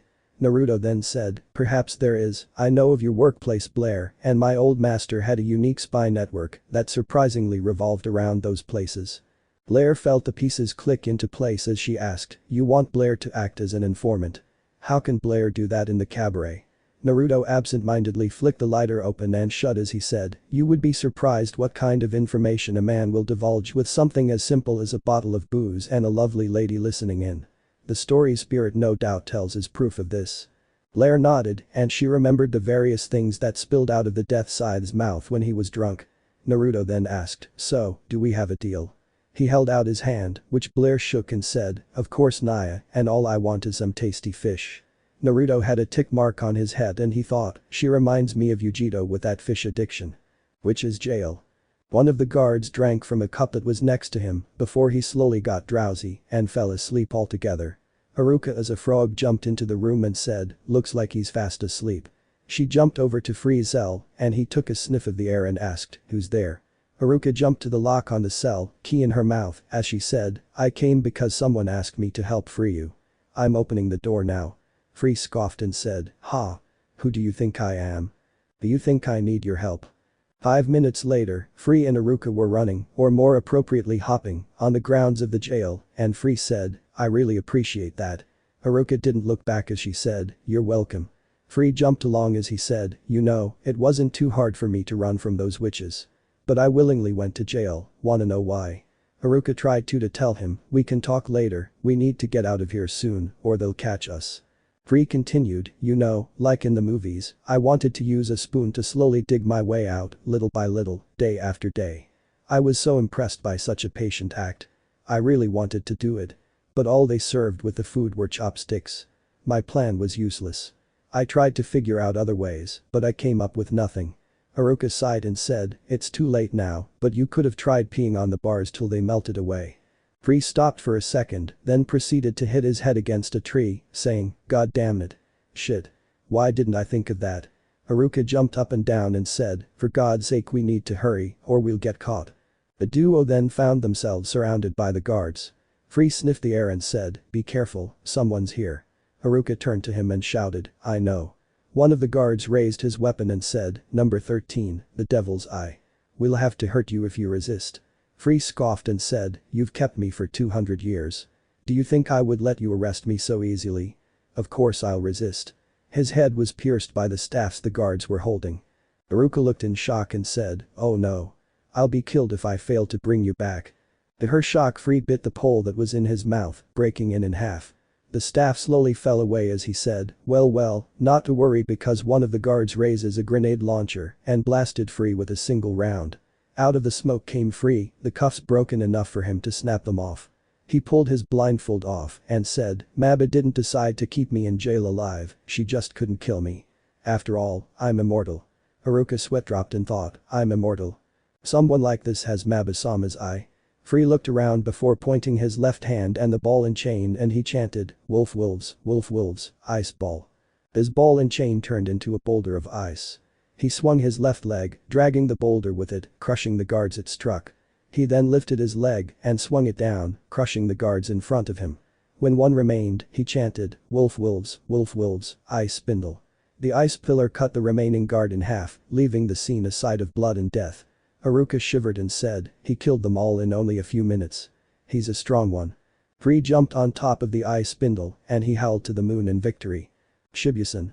Maka, Naruto and Soul were walking towards Stein's office and Soul asked, why are we here on a Sunday? Maka glared and said, because Dr. Stein asked us to come here. It could be dangerous. We need to be ready. Soul sighed and said, this seems so stupid, besides, I'm not an early bird like you two. Maka held a large book and said, mind if I wake you up then? Naruto cringed as he heard Soul's skull impact the ground. He thought, shit, makes me glad I'm on her good side. She reminds of Sakura a little too much sometimes, but at least it's in a good way. Maka walked ahead, into the training room. Stein greeted them as Naruto stood near the door, welcome, please have a seat wherever you wish. Soul looked around and said, it smells funny in here. Maka sighed and said, it's just aroma candles. Naruto sniffed the air and thought, it's more than that, I hope Stein has a good idea of what he's doing. Stein turned to Naruto after Medusa left. Stein then asked, would you mind bringing Soul and Maka to my office tomorrow? I have an idea that may help. Naruto shrugged and said, fine, but this better not be another dumbass experiment of yours. Naruto looked at the Meister weapon team and thought, I got a bad feeling about this. Stein then said, if you're ready, shall we start? Though I do need to tell you this, before we do. The training you will be getting today is very risky. If it is unsuccessful, then in the worst case scenario you two will never be able to match wavelengths again. Naruto looked at Stein in surprise, just as Maka and Soul looked shocked. Stein looked at them and said, so, you want to do this? Before Soul had a chance to respond, Maka said, of course. Naruto slapped his head with his palm and thought, oh this will not go well. Not at all. Soul looked at Maka like she was crazy and she said, the Meister decides these sort of things. Just follow my lead. Naruto sighed and thought, this is not good. Maka-chan is putting herself first in this. The guilt of what happened must have been worse than I thought. Naruto then said, this may be the Meister's choice, but never forget you two are a team. Stein nodded and said, he has a point. But let's get started. I want you two to face each other. Seeing their questioning looks, he motioned for them to do it and when they did, he said, now, I want you to list off each other's personal defects. Maka looked shocked while Naruto tried to hold his laughter and Soul said, stubborn, foolhardy, gloomy-natured because her hobbies are reading and puzzles, has thick ankles. Maka smashed him in the head with a book and he said, we're supposed to say each other's personal defects. And here's two more, short-tempered and violent. Naruto sighed as he watched the duo bicker. He turned to Stein and said, okay, what is up with these candles, the smell is making me antsy. Stein took a drag of his cigarette and said, these candles have the effect of inciting anger in even the most patient person. A single bad comment is all it could take to break them apart. But if this works, they will have a stronger resonance. Naruto sighed and said, great, just great. This is not gonna end well, I hope you realize that. Stein took a drag of his cigarette and said, that's the risk. Stein looked at the pair as they argued and thought, this isn't good. Their soul wavelengths, they've started to get misaligned. Naruto narrowed his eyes and thought, I knew this was a bad idea. Later that night Maka and Soul's apartment. Naruto was sitting in a chair, writing in a notebook, while Soul and Blair were relaxing on the couch. Maka was in the kitchen cooking and before long she said, alright, dinner's ready. Naruto put his notebook down, the title loveless in bold letters. Soul got to the table, drool pouring from his mouth, but it stopped when he noticed that the only thing on his plate was a piece of seaweed wrap. Naruto took a bite of the ramen he had and he said, it's perfect as always Maka-chan. Maka blushed and said, thanks, Tsubaki taught me how to cook that sort of thing. It's her you should thank. Soul asked, how come I only got a piece of seaweed wrap? Maka scoffed and said, don't like it, then you can make it yourself. Naruto cringed as he was sure he felt the air chill. Soul got up from the table and said, I'm going out to eat. He went out the door and Maka went to her room.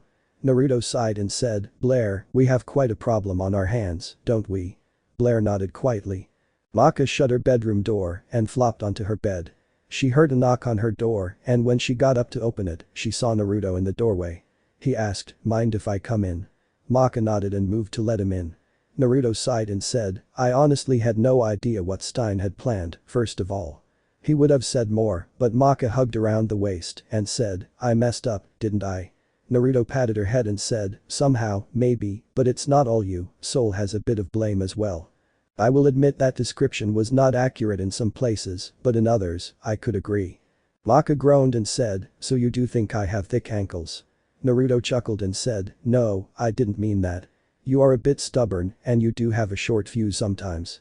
Maka looked down, but perked up when Naruto said, but that makes you feisty, and that's the part of you I like. You remind me of someone I knew. Maka blushed as she noticed he wasn't wearing his coat. She then asked, how am I gonna fix this? Naruto kissed her forehead and said, we'll talk about it in the morning, and this time, no funky candles. Maka giggled and said, sounds good to me. Desert outside Death City. Medusa waited patiently and when she noticed she had company, she said, so you came. Free stood in front of her, Haruka on his shoulders as she said, I brought him. How do you like my work? Medusa grinned and said, well done. Krona sat on a nearby rock and she looked at Ragnarok and asked, someone's here, what should I do? Ragnarok gruffly answered, you should shut up idiot. Haruka changed to her human appearance and said, then remember the promise. If I did this for you, you'd remove the snakes in my body. Medusa scoffed and said, all of them? Are you kidding?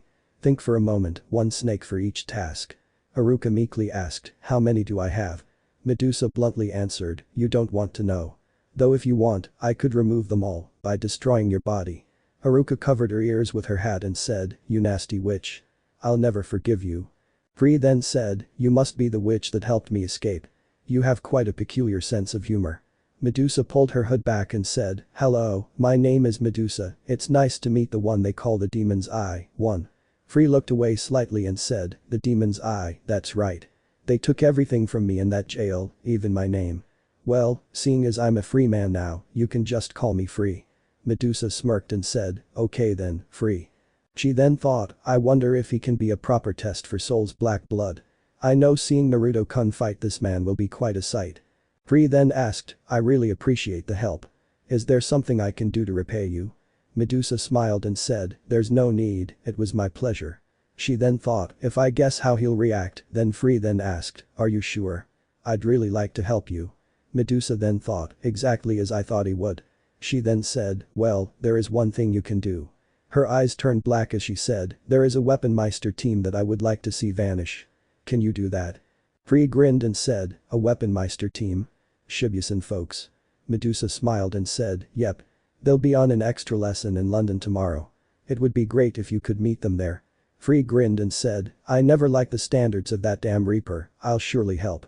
Medusa smiled and said, though a bit of advice. Free raised an eyebrow and asked, what is it? Medusa then said, there may be a blonde-haired boy with a black tint in his hair with them. If he is, I would be careful around him. Free then asked, what makes him so special? Medusa smirked and said, he'll be able to actually hurt you, despite your immortality. Free merely grinned and said, well then, this will be interesting. London Bridge. Naruto looked at the London Bridge and said, Kami must love fucking with me. I'm back on a huge-ass bridge. Well, it's snowing. Again. Black Star was flexing and doing warm-ups, and Tsubaki asked, it's snowing out, aren't you cold? Black Star shook his head and said, hell no. I'd rather tear off my jacket than wear one. Naruto face-palmed and hated the fact that he too was that stubborn. Naruto then said, so help me, if you don't stop that crap I will hurt you Black Star. Black Star froze and said, okay, geez, ever since those two got attacked by that demon blade, our lessons had to be done in pairs. You better not slow me down. He turned to Maka and Soul, only to get hit in the back of the head by Naruto, who said, what did I just say? Black Star kept his mouth shut. Maka wondered how Naruto could get Black Star to be so obedient, but then she remembered their talk, if you could call it that happened earlier that morning. Flashback. Maka and Soul woke up blindfolded and tied to chairs, back to back from what they could guess. They felt the blindfolds come off as Naruto said, "Alright you two, we're gonna do what Stein had you do, except this time, we don't have crappy aroma candles that will piss you two off and make you say something stupid." Maka was nervous and she asked, Naruto-kun, why must we do this again? Naruto sighed and said, "Because even if I can't sense souls like you Maka-chan, I can at least sense the pattern if they are up close. And I can tell that you two, as a team, are starting to fall apart. And I will rot in hell before I take a team anywhere without them able to function properly."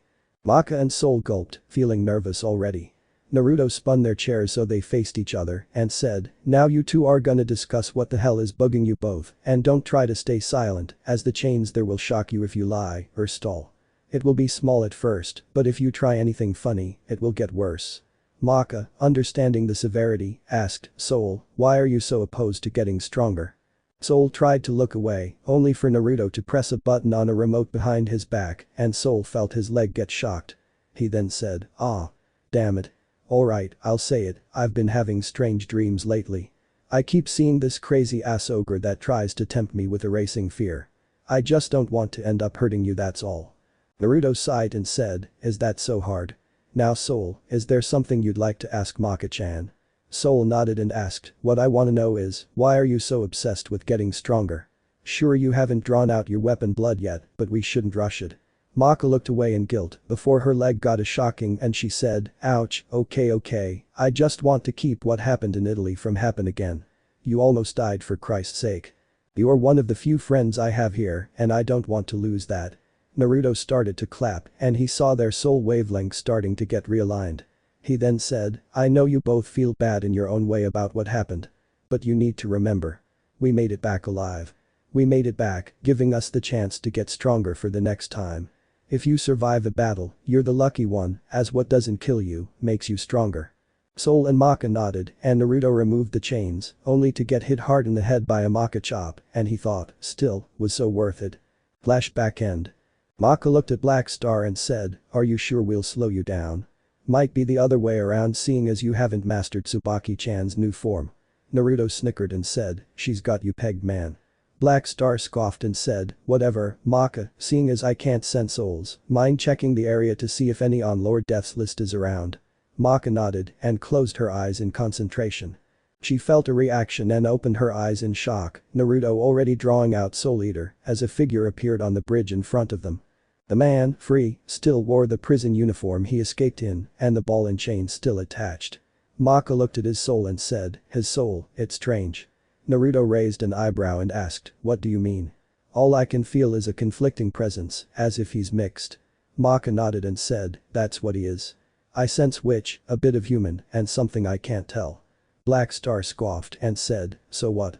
I can take him easy. Tsubaki, Yaotu mode." Soul looked at Black Star like he was crazy and said, "You can barely use that." Tsubaki shifted into the black katana and Maka, feeling his soul wavelength, said, "Wow, such a great resonance rate, strong yet stable." She noticed his soul, which was the shape of his hair, yet had black tattoos all over, similar to the ones on his skin. Black Star charged forward, holding the hand sign he was using to help his focus, and Naruto thought, okay, I think he'll need training after this is over.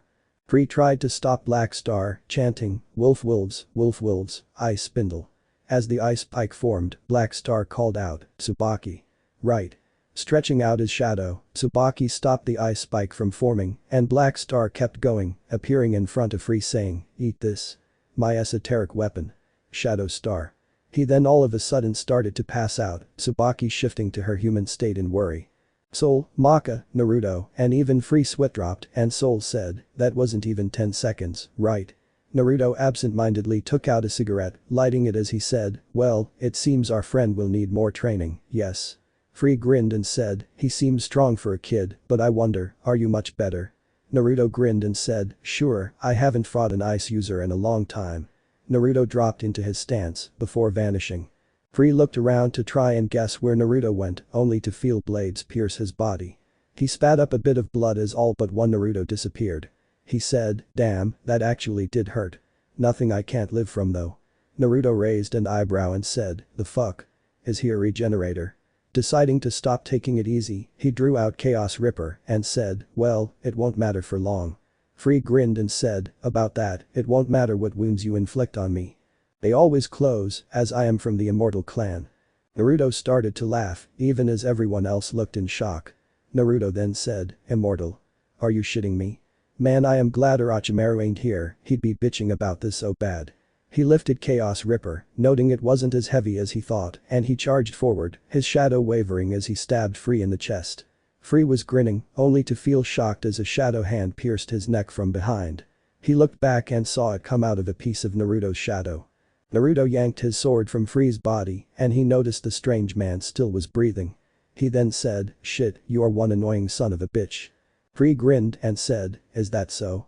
Well then, I might as well show you my true form. Naruto watched in fascination, the others in horror, as Free's body turned into half-man half-wolf, a legendary beast known as a werewolf, though he was still standing upright. Naruto started to laugh and said, well now, I get to kick another dog boy's ass. This just keeps getting better. Free grinned, even through his muzzle and said, is that right? Bring it on kid, I haven't had a good fight in 200 years. Free widened his eyes as he saw Naruto get surrounded in a dark aura, and Naruto said, 200 years. Is that it?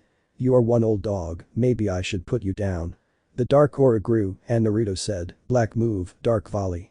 He spun Chaos Ripper over his head, generating a large amount of black fireballs, as they, moving by themselves, attacked Free, causing the man to try and block using an ice shield, only to be shocked when more fireballs erupted, yet circled around his shield, as if they were homed in on him.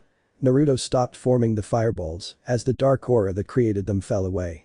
Maka was shaking, Soul noticing how nervous she was. Tsubaki felt her cheeks heat up as the fight progressed, and she thought, I will need to talk to him after this. Naruto surprised them by saying, Maka, Soul, feel free to jump in any time, I'm in no rush. Soul shifted into his scythe form, Maka at the ready. She charged forward, Soul noticing that she was moving faster than before. He thought, must be all the training. She'll be one hell of a fighter once that weapon blood comes in. Free was having a difficult time trying to dodge the duo, Maka swiping at his neck while Naruto went for the spine. Free, in an attempt to get them to back away, chanted, wolf wolves, ice spindle. Several ice spikes erupted from the ground, Naruto grabbing Maka in order for her to avoid it.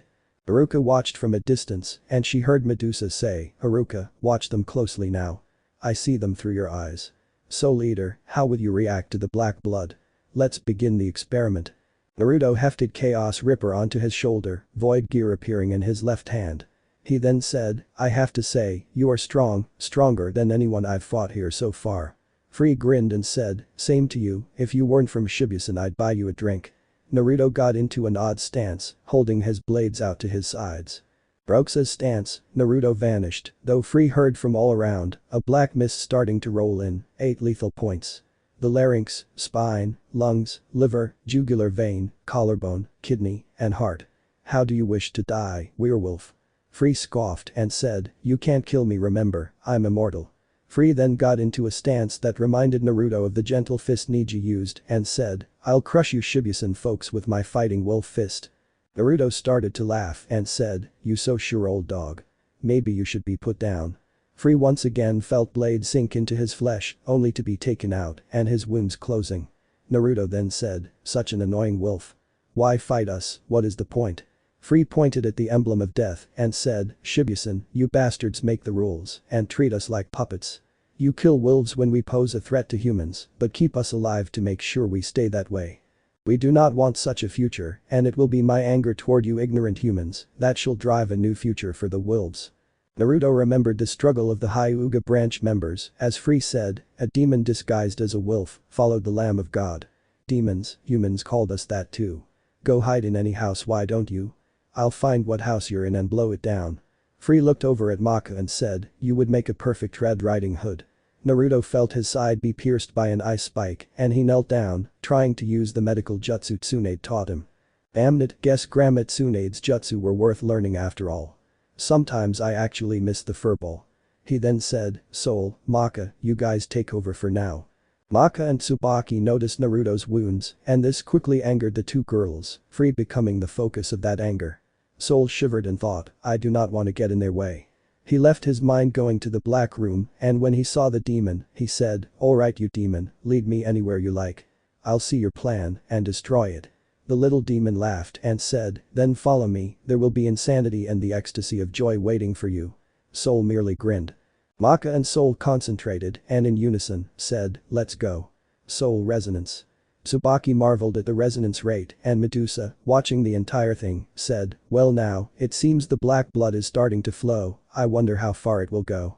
The resonance increased, though Maka felt a strangeness in the reaction, this feeling, am I being eaten by Soul? Medusa watched in glee as she said, a weapon contaminated by black blood will even disturb the Meister's mind, now, I want to see the resonance grow. Soul slowly got his mind in order and Naruto watched in pride as they formed a controlled witch hunter. He smirked and thought, let's see how much stronger you are now Maka-chan. Free noticed the type of wavelength Maka carried and said, an anti-demon wavelength A. Interesting. Wolf wolves, wolf tail wall. Free's tail grew in size, moving in front of Maka's attack, blocking the witch hunter from getting closer. Maka refused to stop however, as she pushed harder, even hitting her head against the pole of Soul's scythe form. She pressed forward until the witch hunter cut through Free's tail and slashed his body, pushing him off balance and toward the edge of the bridge. Seeing he wasn't finished yet, Maka charged forward, dropping Soul and she tackled Free off the edge, pulling herself with him in the momentum. Maka felt herself begin to fall before a black chain wrapped around her ankle. Everyone looked back and saw Naruto hold one end of the chain, seemingly coming from his wrist. Naruto laughed and said, you're one crazy girl, you know that. Guess that's another thing I like about you. Maka blushed, then felt a sharp pain in her side as Free stuck his claws into her, hoping to take her down with him. Naruto struggled with the extra weight and Soul looked down in time to see Free's hand get cut off at the wrist and for a surprising reason. Maka held her arm in after slash position, a scythe blade erupting out of her forearm. Naruto pulled the chain, bringing her back on the bridge and when he saw her arm, he said, well now, seems you managed it after all. Free attempted to use the ice pillar in order to get back, but instead of under him like he planned on forming it, it formed around him instead, and he thought, shit, I need something, what was it, oh yeah, rehabilitation. Spending 200 years in jail can screw up a guy. Haruka sweat dropped and said, he may have been strong, but he still screwed up in the end. Medusa smiled and said, now I can be sure, in my study of the black blood, I can use it to make the Kishin evolve. I still am in awe of Naruto-kun's strength, if Free wasn't immortal, Naruto-kun would have killed him already. Naruto dispersed the chain and said, that was the most reckless thing I ever saw you do Maka-chan. Maka looked down and said, I'm sorry. I guess I worried you there huh? Naruto patted her head and said, a little, but next time, let me in on what the hell you're doing. Maka nodded, then she coughed into her hand and when she looked down, she noticed, black blood. Time skip a few days later. Shibuya. Class was reaching its end, Naruto and the others in their usual seats, as Stein said, I think you got it down. Class is over. So, how are your studies going? Stein smiled and said, all of the test questions are written by me. Some of you may be excited, others must be terrified. Either way, I hope you do your best. He then kicked off his desk using his chair, falling backwards into the doorframe. Naruto sighed and said, why does he continue that dumbass stunt? Tsubaki giggled and said, I don't know, but it is funny seeing him do it, right? Naruto chuckled and said, yeah, it is. Naruto heard a few of the other students comment on the upcoming test and one stuck out, you gonna place first again Ox. Maka looked down and thought, that's right, Ox was first last year, I got second. Naruto noticed her downtrodden state and then wondered out loud, I wonder how hard it is to play guitar. Soul's ears perked up and said, I can teach you if you want. My family has come from a long line of musicians and I learned how to play many different instruments till I found I was good at the piano. Naruto raised an eyebrow and asked, your entire family? Soul nodded and grinned, he then said, yeah, my brother Wes is an expert at violin. I came to Shibuya after my weapon blood surfaced so I can be cooler than my brother. Naruto smiled and said, and I'm sure it will happen. So, when should we start? Soul got out of his seat and said, at the apartment after we do this test. Maka would never let us practice during this time, as she really knuckles down for her studies. Naruto smirked and said, perfect, I like it. He felt someone jump on him from behind and saw it was Tsubaki. She then asked, Naruto-kun, I'll need your help for the test. Black Star won't focus at all. Naruto sighed and said, he the kind of guy that won't sit still to study right? Tsubaki nodded and said, sadly. Naruto sighed and said, alright, let me talk to Sid for a sec and I'll be right with you.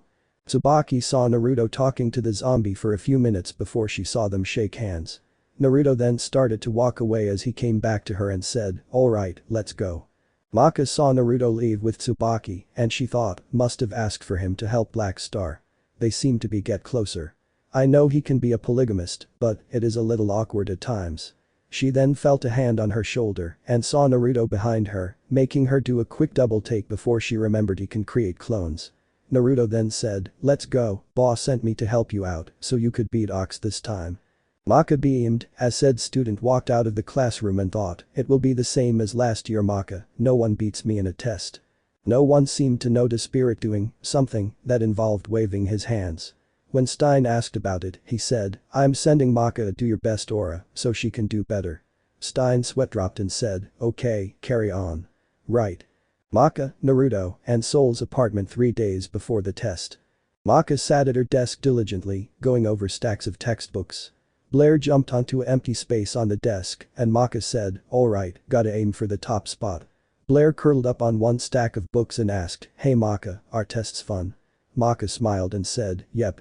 You're tested on everything you've learned so far and find out what your strengths and weaknesses are. In a way, it's like a game. And there are rumors going around that the one with the highest score will create a death side. Weapons and meisters wanting to make a death side will have to try their hardest." Blair silently left the room, Naruto noticing as she made her way to Soul's room. He sighed and went over as Blair turned into her human appearance and tried to once again seduce Soul. Naruto knocked her on the head, knocking her out, took her into the living room and laid her out on the sofa, covering her in a blanket. Maka heard the ruckus and breathed a sigh of relief. She didn't notice Naruto continued to write in his notebook. Tsubaki and Black Star's apartment. Naruto and Tsubaki watched in morbid fascination as Black Star performed 500 one-handed handstand push-ups. Naruto then said, "This kid reminds me of myself, Lee and Sasuke, karma is such a bitch." They saw Black Star sit back at the table and he said, "If I can't do the next problem, I'll do 1000 abdomen crunches." He looked at the book for a full minute before he went to the rep bar to do his punishment. When he got to his fifth, the bar came apart as it seemed the screws were taken out. Neither Tsubaki or Black Star noticed Naruto holding a screwdriver and the screws behind his back.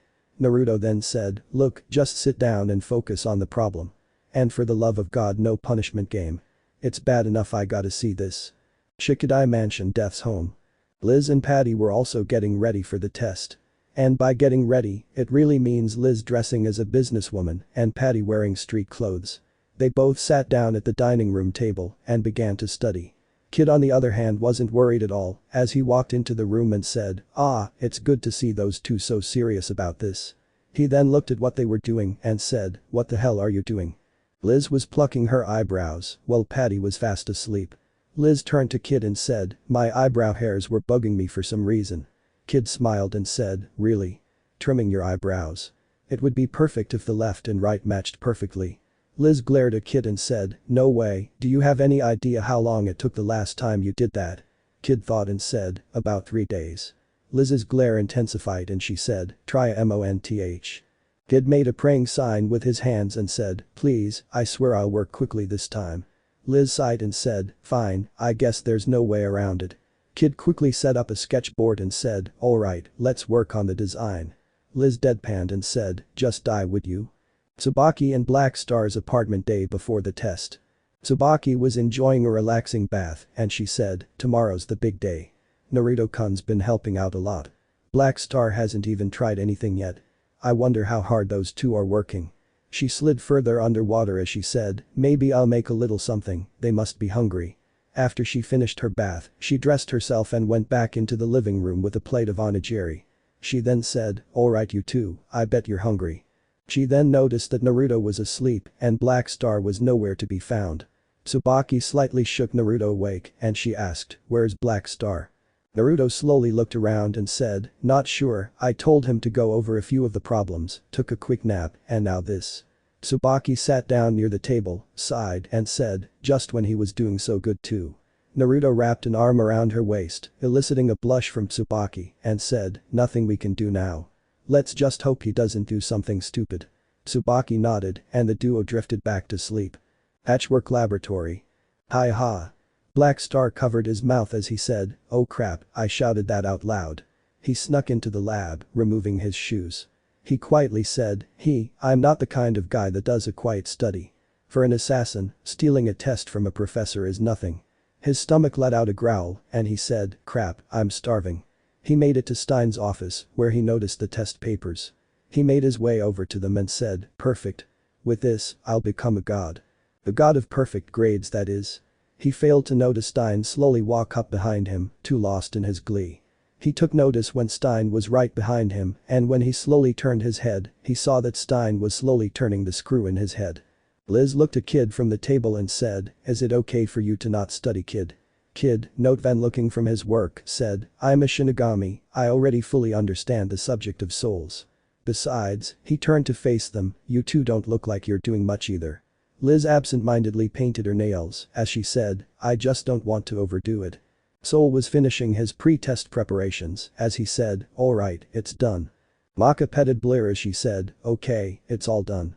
I've done all I can do. Now all that's left is to get some rest for tomorrow's test. Next day. Everyone was sitting in their seats, Naruto grinning. Sid stood in front of Stein's desk and said, I'll be your examiner for today. Though before we begin, there is one thing you all should be aware of. He moved out of the way to show Black Star pinned to the classroom wall by his shirt. Tsubaki looked on in horror as Sid said, here we have a moron who tried to steal the test from Dr. Stein's lab. Any misconduct will not be tolerated. Naruto laughed and said, Sid, pay me after the test is over. You lost fair and square. Sid grumbled and said, fine, I was the kind of man to pay off his debts. The test will go for exactly 60 minutes, no longer. Turn over your question sheets and begin. Naruto took a single look at the test and thought, this is way easier than the crap they had at the Chunin exam. Thankfully I was looking over Black Star's work too, and the fact that I have shadow clones going over the info already. He felt the rush of information that usually came with a clone dispersing itself, and he slowly got to work. Soul looked at his test and thought, anyone who takes a test honestly is an idiot. It's like the story of the tortoise and the hare. The turtle wins easily. It doesn't matter how you pass so long as you do. I got cheat sheets all over my body. He looked at the underside of his headband and said, if you don't win easily, there's no point. Soul sneezed as he was forced to remove most of his clothes by Sid in order to get rid of the cheat sheets. Sid held up his headband and said, is that all? Soul glared and said, what? Wanna take my underwear too? Maka hit her head on the desk and thought, moron. Naruto held in his laughter and held up a 2, Sid understanding it. Sid then said, alright, back to your seat. I was the kind of man to forgive anything once. Soul was cursing his luck while Naruto sat back in his seat. He slid his headband over his eyes and thought, hey, this could be a good idea. Fighting by using my chakra as a sonar. Nah, I wouldn't be accurate. Soul then looked to his right and thought, I'm not out of luck yet. Kid sitting right next to me. If I could cheat off of him, I'm set. Soul slowly looked over at Kid's paper and saw that Kid was still writing his name. Soul then thought, crap, he's useless. What about the person to my left? He looked over and noticed crayons on the desk. Who the hell? They used up all the yellow, that's for sure. He then saw it was Patty and finally slammed his head to his desk and thought, I'm doomed. Maka looked at the next question on her paper and thought, question 10, it's a true or false. Wait, it's written in a way you'd think it's false, but it's actually true. Tsubaki looked over the same question and thought, this one looks to be false. Time flew by until there were only 10 minutes remaining. Soul then thought, shit. This is bad. Kid still writing his name and Patty as he looked over to see Patty made an origami giraffe out of her test sheet. His jaw hit the desk and Kid continued to erase his name until he accidentally ripped the corner of his test sheet. He passed out and Soul asked, sensei, Kid passed out. Sid turned away and said, leave him. Soul then noticed Black Star starting to write something in blood and Soul thought, that's right. Black Star saw all the answers. Just write them down and leave it to me. His hopes were crushed as Black Star wrote only his name before he passed out. Soul hit his head on the desk and said, crap, it's been over since I lost my pants. Maka smiled and said, well, I looked it over twice, my studying certainly paid off. Naruto walked out of the classroom, meeting Sid in the hallway and he said, that's 2 for 2, pay up man. Sid dug into his pocket as he said, how on earth did you know those two were gonna cheat? Naruto grinned and said, Black Star would never just sit still and study, he'd do something else. As for Soul, well, he's not a studying guy. Sid passed Naruto the money and said, well either way, a deal's a deal. 50 because Black Star cheated and another 50 if Soul cheats as well. I am never making a bet against you again, that's for sure. Naruto merely walked away and said, pleasure doing business with ya. At night. Maka sat on the couch looking at a book and Soul, who was cleaning up from cooking said, the test is over, but you're still studying. Maka shook her head and said, no, I was cleaning my room after all the studying and found this old album. Soul noticed one of the pictures and said, that's your pervy dad isn't it? Maka nodded and said, yeah, that's him when he was 18. She turned the page and said, and this is where he's reading to me. Maka never had the smile leave her face. Abakura Chupacabra. Blair smiled as she said, wow, congratulations. Maka must have done good, seeing as you were wishing her luck for 3 days straight. Spirit chuckled and said, yeah, Maka is amazing alright. She reminds me of her mother so much it's scary. He then turned to Blair and asked, hey, could I ask you a favor? I want to give Maka something to congratulate her on doing so well. But, if I gave it to her, she would never accept it. I know she likes books, so could you casually ask her what kind she likes and get it for her as a gift? I put some money and a card with a message on it in this envelope. Blair giggled and said, you really do love Maka don't you? Blair left a little later and saw Naruto smoking as he passed by and she said, hey Naruto-kun, out on a stroll. Naruto nodded and said, yeah, I won't smoke at the apartment, it's rude. So, I heard Spirit asked a favor of you. Right. Blair nodded and Naruto held out a book and said, then slip this into a bag and put the message in there with it. This will work, trust me. Naruto went back to the apartment and Blair looked at the title, Loveless. I never heard of it. She opened the book and read a small bit of it and her eyes went wide. Maka and Soul's apartment. Naruto walked in after Blair and heard Maka read. Loveless. Prologue, poem. When the war of the beasts brings about the world's end. The goddess descends from the sky. Wings of light and dark spread afar. She guides us to bliss, her gift everlasting. Maka held the book close and asked, my papa got this for me? Really? Naruto then said, yes, he did. It's his way of saying, congratulations.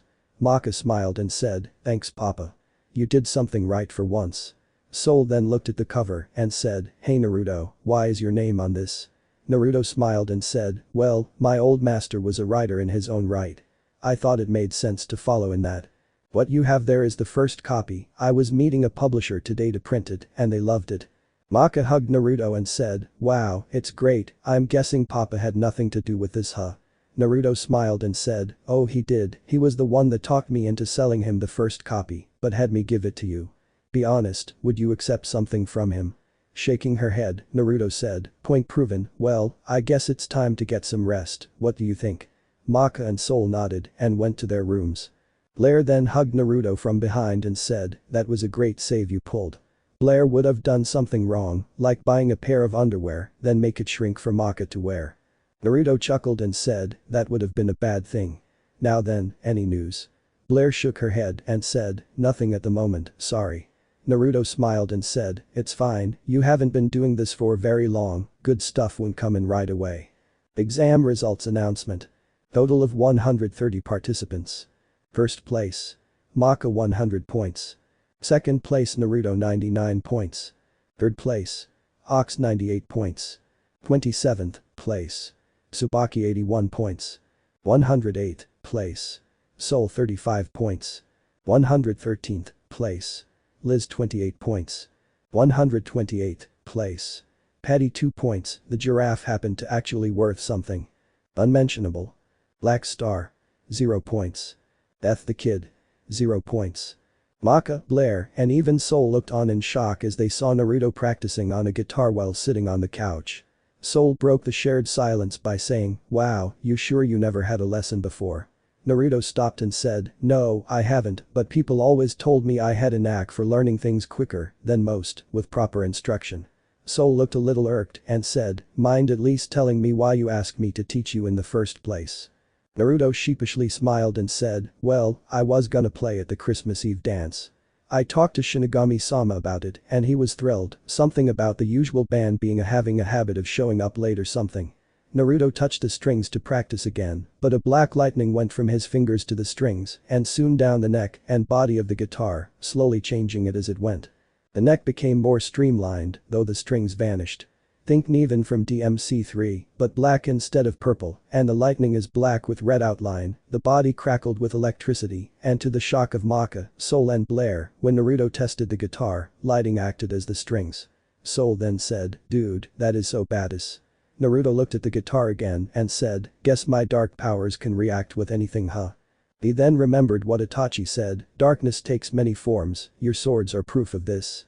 Naruto then got up and noticing the spikes on the guitar, swung it a bit and was shocked to see it shift into a scythe. He then grinned and said, "Oh, I am gonna have fun with this." He then noticed a pair of wings made of lightning erupt from his back. Okay, this is really getting weird. Soul had his mouth wide open and he said, "You're telling me, makes me wish I had dark powers like that. I could make a piano be the coolest ever." Naruto chuckled and said, "Still on about that whole cool thing, huh? Well, at least now if I need to take to the air, I got something to help." They heard a knock on the door and when Soul went to answer it, he said, "What brings you here, kid?" Kid looked away and said, "You see, myself, Liz and Patty have a mission to attend and it was Liz's idea to ask if Naruto would want to join." Said weapon smacked Kid in the back of the head, the glare showing that she did not want him to mention that. Naruto put Neven to his back, which surprisingly stayed stuck to it, and said, "Sure, I was hoping to see more of how you fight, kid, seeing as it was one impressive display when you fought Soul and Black Star." Soul glared at Naruto for mentioning that near loss, but Naruto ignored it.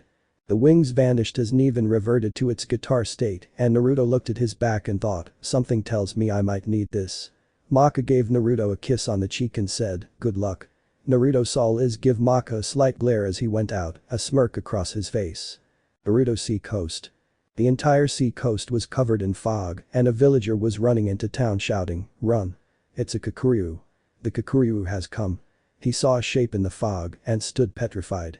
The shape came through the fog and with a scream, the villager was devoured by a giant mouth-like object. Him and the entire Boruto seashore. Boruto Sea offshore. Kid stood on the bow of a rowboat, Liz and Patty manning the oars, Naruto sitting on the other end. Kid wore a cloak that made him look more like his father, and Liz started to complain, saying, "Why the hell did we have to come out here again?" Naruto sighed, and he heard Kid say, "Can't you row any faster?" He sighed and then said, "The other day something swallowed this entire town, and its people." Naruto felt his jaw drop, and he and Liz said in unison, "What? The entire town?" Kid looked forward and said, "Yes, the entire Boruto Sea coast silently disappeared. At least, that's what the people who were saved by the Kakuryu said." Naruto felt it click and he said, "So, we gotta find this Kakuryu and do it in, right?" Kid nodded and Naruto said, "This should be fun." Kid felt a reaction and said, "I sense countless souls in the area." Naruto's eyes shifted to Sage mode and said, "I'm feeling it too. Fear, despair, death. It's all culminated in one area." They soon saw a large ship come out of the mist, its bow ripped open, as if it were a giant mouth. Naruto whistled and said, "Damn, I think we found the Kakuryu." Kid pointed at it in a dramatic fashion and said, "Let's go." After it. Liz tried to tell them not to go in, but Patty grabbed the oars and made the rowboat go like the silver bullet. The rowboat then crashed into the side of the ship and everyone was shaken up, Naruto included. Kid then said, "Damn it, Patty, if you're going to crash into a ship, do it in the center." Naruto looked at him, but was thrown back as Patty put the boat in reverse and curved it to crash into the ship again. Naruto was on top of Liz and had swirls in his eyes as he said, "You are fucking insane, kid, seriously." Liz just said, "You two are such morons, really." Kid jumped to the bow of the ship, Patty following. Naruto got up and when he and Liz noticed their position, they blushed and quickly separated. Naruto, deciding not to make it awkward, jumped up to the ship and said, "Geez, for a ghost ship, they really pile on the stereotyping." Kid looked at the door to the inside of the ship and said, "It seems the souls are down below." Naruto sighed and said, "Shit, it feels like a trap already." Liz was looking around nervously and followed down to the ship's hold. None of them saw a head coming out of the deck. The head rose and the body came with it. It was the captain of the Flying Dutchman. He dressed in a style befitting an old-time pirate, a blunderbuss in his right hand. He chuckled insanely and said, "It seems like some lively souls have arrived." He slowly sank back below deck and said, "The souls to be offered to Kishin-sama have increased again." The group reached the ship's hold and they saw it was filled with human souls. Naruto whistled and said, "Hot damn, whoever is doing this must have been at it for a while." Patty looked at the souls and asked, "Is it okay if I take these?" Kid scoffed and said, "Of course not." "Do you want to become a Kishin?" He then made a sign to absorb them and said, "As a Shinigami, I will take care of these." He was interrupted however, as the ship captain rose out of the ground, pointing his gun at Kid's face. Naruto quickly drew out Soul Eater and heard the captain say, "What's that, boy? You're a Shinigami?" Kid flipped back and a blast of lightning nearly hit the captain. Everyone looked back and saw Naruto holding his left hand up. He smirked and said, "Guess I can use lightning instead of fire. Well, I got this guitar, good thing, as I do not want to burn this ship yet." The captain glared and screamed Nizahig. The floorboards Naruto and Liz stood on parted way, making them fall in as if it were a pit trap. Kid focused on the captain as he began to talk, "This ship and I are one of the same, and you fools landed in my stomach. Now all I need to do is digest you." Naruto and Liz walked around the bottom of the ship, Liz clinging to Naruto's arm. Naruto felt her shiver and he placed a hand on her shoulder and said, "Just relax. Nothing is gonna happen to us." Liz calmed a bit and said, "It's not us I'm worried about. Kid's obsession with symmetry is so great he won't even fight with just Patty, I gotta be there too." Naruto sighed and said, "I see, so, how did you two meet Kid anyway?" Liz blushed and said, "Well, me and Patty had to live off the streets of New York City, mugging and attacking anyone we could. We felt strong because we stuck together, but one day, I just had to get high and think it was a good idea to mug a Shinigami. Kid was impressed with us and he took us in. The rest is history." Naruto rubbed her shoulder and said, "Well, I would count that as good luck, cause if you didn't, we wouldn't be having this conversation, now would we? Now then, let's say we get out of here." Liz raised an eyebrow and saw Naruto create a black portal, the sounds of a fight on top of the ship's deck coming through. Naruto smirked and said, "It's time for this party to really get rolling." Liz followed Naruto through the portal and they found themselves on the deck. Kid and Patty broke through the floor of the deck and Kid said, "There you are, it's your fault I couldn't use Patty." Naruto hit him on the back of the head and said, "No, it's that symmetry fetish of yours." Kid scoffed and said, "Come on, Liz, Patty, let's go." The duo shifted to their weapon form, Kid staring down the captain until a black blade pierced through the captain's mouth, cutting his head in half. Naruto saw the blade and instantly took Niven from his back. Liz looked over and thought, what can he do with that? Naruto's eyes shifted to yellow and he said, "Kid, step back." Kid looked at him as if he were crazy and said, "But, are you sure?" Naruto narrowed his eyes and said, "Damn right I am, I still owe this bitch payback for what she put Soul and Maka-chan through. I won't say it again, step back." Kid looked at Naruto's eyes and nearly saw his death, the killer intent rolling off him in waves. Kid was shaking and thought, this killer intent, I better do as he says, I don't want to get in the way of this. Kid went to the far side of the deck while Krona stabbed Ragnarok into the ship, drawing the souls into the blade. Naruto let out a beastly growl and Krona finally noticed he was there and said, "It's him, he made me bleed." Ragnarok appeared on Krona's shoulder and said, "Yeah, but we're stronger now Krona, we can take him." Krona's head tilted to the side and said, "You wanna know where hell is?" She pointed at her head and said, "It's in your head." Naruto swung Niven, the guitar shifting into his side, black wings of electricity spanning out from his shoulders. Naruto glared at Krona, his eyes filled with hate and in an instant, vanished. The ship deck began to have large cuts and gashes all over it and Krona felt a scythe blade on her neck. Naruto threw her down to the middle of the ship, Kid watching in horror. Naruto slowly dragged Niven behind him, the lightning cracking around him. Krona slowly got up and shouted, "Screech Alpha." She unleashed a black wave, only for Naruto to cut it straight down the middle with Niven, the scythe covered in lightning. Ragnarok then said, "Holy shit Krona, I think we may be in over our head." Naruto raised his hand and black lightning danced off his hand, shocking Krona as well as Ragnarok. The duo let out a scream of pain and Naruto stretched his wings, rising high in the air. Krona weakly looked into the sky, only for her eyes to widen in horror as she saw Naruto drop down, scythe raised. Krona moved out of the way, only to see Naruto's blade to slice through the wood of the deck, the slash reaching deeper. Naruto slowly walked toward Krona's prone form, the killer intent freezing everyone in place. Naruto raised Niven over his head, only for Ragnarok to slap him back with a wing, using the moment to take to the air. Naruto cursed to himself and quickly gave chase. Kid, broken out of his stupor, quickly followed on his skateboard. No one noticed the ship slowly splitting in half, a delayed reaction. He saw as Naruto chased down Krona, only for his wings to sputter out. Liz watched in horror as Naruto fell, only to breathe a sigh of relief as a black portal opened under Naruto before he hit the water. Maka and Soul's apartment. The black portal opened near the roof and Naruto landed on the couch. He cursed to himself and said, shit, I didn't realize those wings have a timer on them. Guess they are more for short fights or trips. Gotta make note of that. He then took Neven and shifted it into its guitar form and started to practice. He stopped midway and thought, I just hope kid doesn't let that damn symmetry fetish prevent him from catching that bitch. He shook the thoughts away and started to write down a few song ideas for the upcoming dance. Over the Boruto Sea. Kid flew after Krona, hot on her tail. He then notices the clouds as they are parted from the sun, showing a symmetrical design. He stopped to look, enraptured by the sight, allowing Krona the chance to get away. Shibuya Infirmary. Medusa sat across from Maka, the results of a blood test in her hands. She then said, the results of the blood test just came in. Maka bowed her head and said, thank you for taking the time to do this. Medusa smiled and said, it's no trouble at all. By the look of things, your white and red blood cell count is perfectly normal, as well as the hemoglobin. As far as anyone is concerned, you're perfectly healthy. Maka raised an eyebrow and said, really? I thought for sure my blood was black for a moment there. Medusa then said, sometimes blood darkens, that could be why. She then thought, I know I saw her cough up black blood through the crystal ball, but this proves it. It seems that black blood can be transferred through a strong resonance. She then held up a pill and said, even so, for the time being, take this twice a day, one in the morning and one in the evening. Medusa then handed Maka a bag with a prescription and said, by the way, how is Naruto-kun doing? Maka blushed and said, he's been doing great so far. He's helped me and Tsubaki on a few of the missions we went on. Medusa smiled and said, that's good to hear. He's certainly a strong one, isn't he? Maka smiled and said, yeah, he is. She then noticed the time and said, oh my, look at the time, I have to go.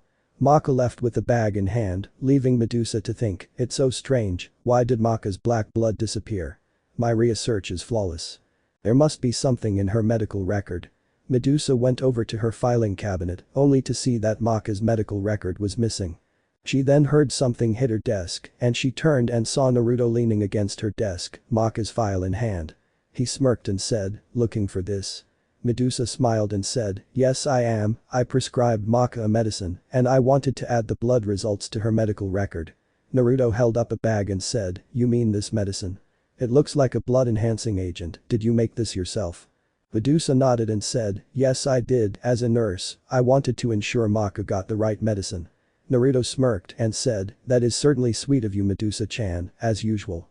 Medusa giggled and said, oh you give me far too much credit. She then noticed that Naruto wasn't in front of her and felt his hands on her shoulders. He then said, oh, but I don't give enough. It's not easy making medicine, I should know, I had to do quite a bit myself. But unfortunately I can't stay, I need to prepare for the winter dance. Medusa raised an eyebrow and asked, oh? What for? Naruto smirked and said, I convinced Shinigami-sama to let me play for it and it will be quite a show. Medusa smiled and said, considering it's you, I would expect nothing less.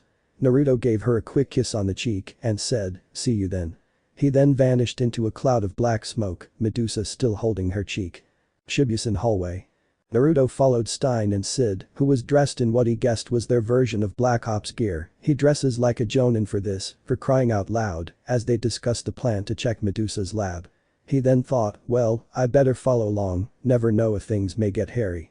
He then vanished into a dark corridor, just as Stein checked the corner, and Sid walked off.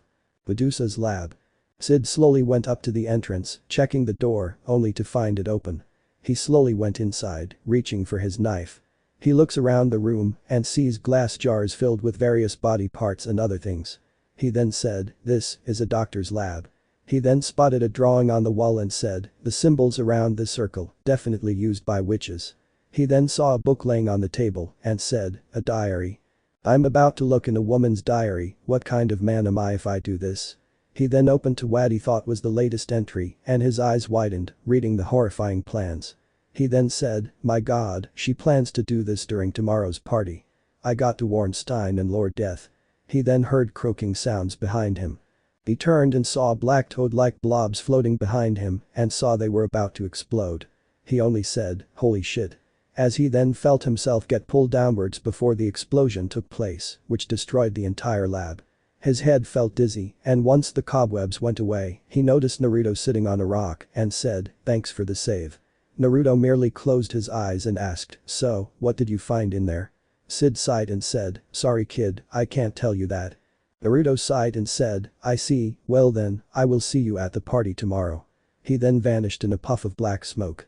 Sid then thought, I really hope you don't find out kid, I honest to God hope. The next day abandoned warehouse. Iruka, a suitcase in hand, arrived to see Medusa, Free, and Krona waiting for her. She placed the suitcase on the ground and said, here it is. Can you please get the snakes out of my body now? Medusa smirked under her hood and said, of course. She opened the suitcase, revealing the contents to be a liter of blood and a large syringe. Medusa then said, with this, the plan can move forward. Free, what is the condition of your demon's eye? Free smirked and said, great, with the way it is now, I can even use my independent cube. Medusa replied, ah, the spatial magic that made Mabasama so proud. Excellent. Iruka and myself will aid in the spell itself. Her eyes lightly glowed from under her hood as she said, the time has come, I have waited for this day. Shibuya that night. Maka and the others arrived in formal attire, Soul wearing a typical black suit, Maka wearing a black dress that ended in what looked like white frills. Tsubaki wore a simple white dress, while Black Star looked like hell, his suit completely out of order. Soul complained, man, we're almost late. They quickly arrived at the hall, the entire school dressing in formal wear. Tsubaki looked around the room and Maka asked, who are you looking for Tsubaki-chan? Tsubaki looked back at Maka and said, I'm wondering where Naruto-kun is, he looked forward to this. They then heard, my, speak of the devil, and he shall appear. They turned around and saw Naruto, his now mostly black hair laying flat, wearing a pitch black suit, even the undershirt was black. Naruto smirked and said, you two look lovely this evening. Maka and Tsubaki blushed and Maka said, looking good yourself. You certainly clean up nice. Naruto chuckled and said, thank you, though I never do this type of formal event all too often. Kid walked over to the group, Liz and Patty on each side of him. Kid wore a white dress shirt and pants, with a scarf being pinned together with a Shibuya brooch, Shinigami's mask. Liz and Patty on the other hand, wore mostly black, Liz's hair done into a bun, while Patty's was its usual style. Liz then said, you all dressed formally. Even you Naruto-kun. Naruto smirked and said, what can I say, I wanted to dress to impress. Maka noticed Kid wasn't saying anything and said, is something wrong kid? You look a little down. Kid shook his head clear and said, I'm fine, really. He then turned and saw Black Star's lack of order and said, your clothes look so neglected. After having broken out of his funk, he said, anyway, welcome everyone. Tonight we celebrate the foundation of our school. Father will soon give his welcome speech. Maka and the others walked past, but Kid placed a hand on Naruto's shoulder and said, Father also wanted me to tell you that you will start after the welcome speech. Naruto nodded and vanished in a swirl of black mist. Maka and the others noticed that Shinigami got onto the small stage at the front of the hall, Spirit right next to him. He then said, thank you. I do appreciate everyone's efforts. Everyone started to clap for Shinigami, even Medusa, who stood off to the side, and Stein, who wasn't far away. Shinigami then said, well then, that's all for my speech. Many of the people in the hall sweat dropped and Kid stepped on stage. Maka and Tsubaki went off to the side and Tsubaki asked, what's Naruto-kun doing? I don't see him anywhere. Maka smiled and said, no doubt he'll surprise you. He always does. Tsubaki turned beet red and said, yeah, so, have you asked him about that? Maka had a confused look on her face until it clicked, causing her to smirk and said, oh I have, and it's true. Tsubaki blushed and nearly passed out from the images that went through her head. She was brought out of the stupor when she heard Shinigami say, well now, the feast is ready for everyone and, as a special treat, one of your classmates volunteered to perform in place of our usual music group this evening. Everyone looked at Shinigami in confusion, Tsubaki and Black Star among them, while Soul let off a light smirk. Shinigami stepped off the stage and to everyone's surprise, a dark portal spread across the floor of the stage. What rose out of it was a drum set with a Naruto clone sitting behind it, two more Narutos holding guitars, and the real Naruto standing at the mic. He smirked and said, greetings everyone, to be honest, this is the first time I ever did something like this, but I do plan on providing great entertainment. This first song goes out to the guys that came here with that special lady. Naruto paused, glancing at Maka, Tsubaki and Medusa, one at a time. He then said, so you may want to pay attention, cause they may want you to learn this one. He readied the mic and on cue, the clone started to play and he sang. Like a gift from the heavens, it was easy to tell. It was love from above that could save me from hell. She had fire in her soul, it was easy to see. How the devil himself could be pulled out of me. There were drums in the air as she started to dance. Every soul in the room keeping time with their hands. And we sang. Aoa. And the voices bang like the angels sing. We're singing. Aoa. And we danced on into the night. Aoao. And we danced on into the night. Like a piece to the puzzle that falls into place. You could tell how we felt from the look on our faces. We was spinning in circles with the moon in our eyes. The room left them moving between you and I. We forgot where we were and we lost track of time. And we sang to the wind as we danced through the night. And we sang. Aoa. And the voices bang like the angels sing. We're singing. Aoa. And we danced on into the night. Aoao. And we danced on into the night. Aoao. And we danced on into the night. One of the clones broke out into a solo, the people starting to cheer. Like a gift from the heavens, it was easy to tell. It was love from above that could save me from hell. She had fire in her soul, it was easy to see. How the devil himself could be pulled out of me. There were drums in the air as she started to dance. Every soul in the room keeping time with their hands. And we sang. Aoa. And the voices bang like the angels sing. We're singing. Aoa. And we danced on into the night. Aoao. And we danced on into the night. And the voices bang like the angels sing. Aoao. And we danced on into the night. Aoa. Singing Aoao. And we danced on into the night. Naruto heard his classmates cheer louder and he saw some of the guys writing something down before hiding the notepad. Maka, Tsubaki, and Medusa each felt someone tap their shoulder, and when they looked, they saw a Naruto clone, a hand outstretched, and at the same time, the three of them asked, "Care to dance?" The girls took the hand, each being led to the dance floor.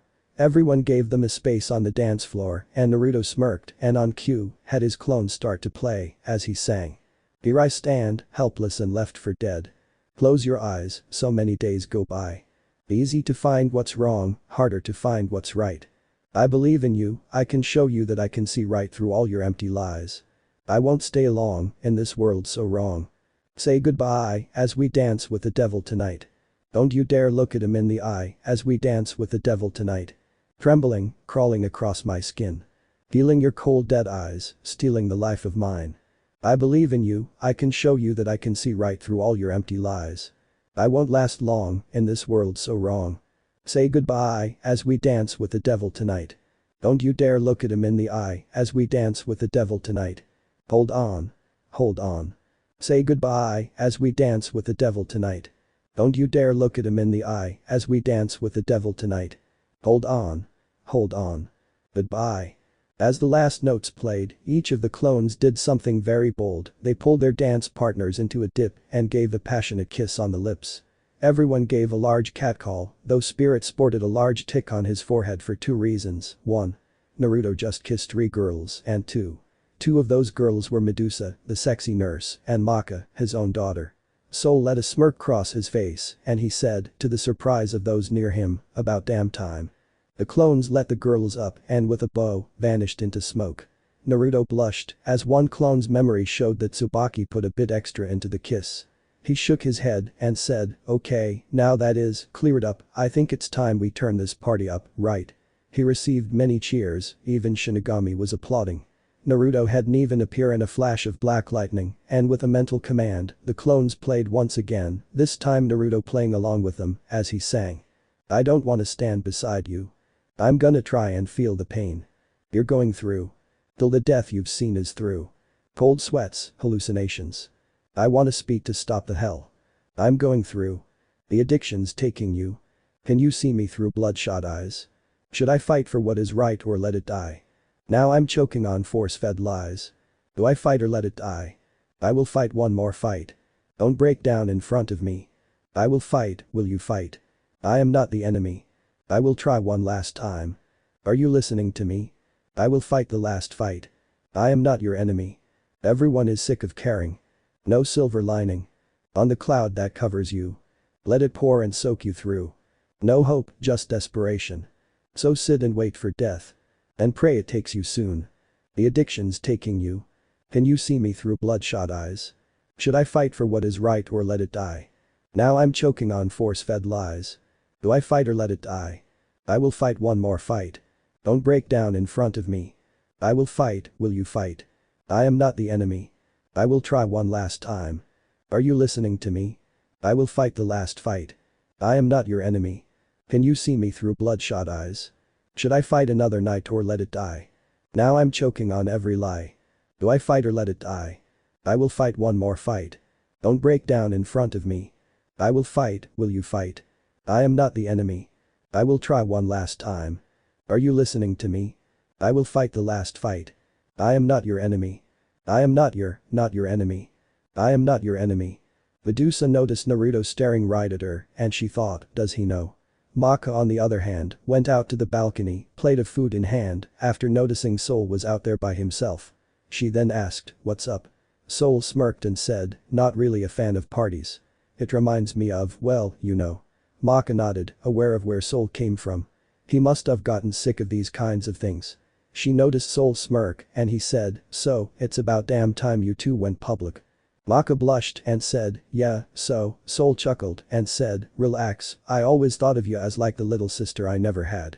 If it makes you happy, I'm behind you 100%. Maka smiled and said, thanks Soul. By the way, you didn't get any food, why not? Soul looked away and said, I don't like waiting in line and I hate eating standing up. Spirit walked out onto the balcony and before he could say a word, Soul said, maybe you two should dance, get that bonding Naruto tries to get you to do. Maka sighed and said, fine, watch my food okay. She set the plate down next to Soul and walked off, leaving him to wonder. Watch her food. What a glutton. Wait, she doesn't even like fish, but there's salmon on this plate.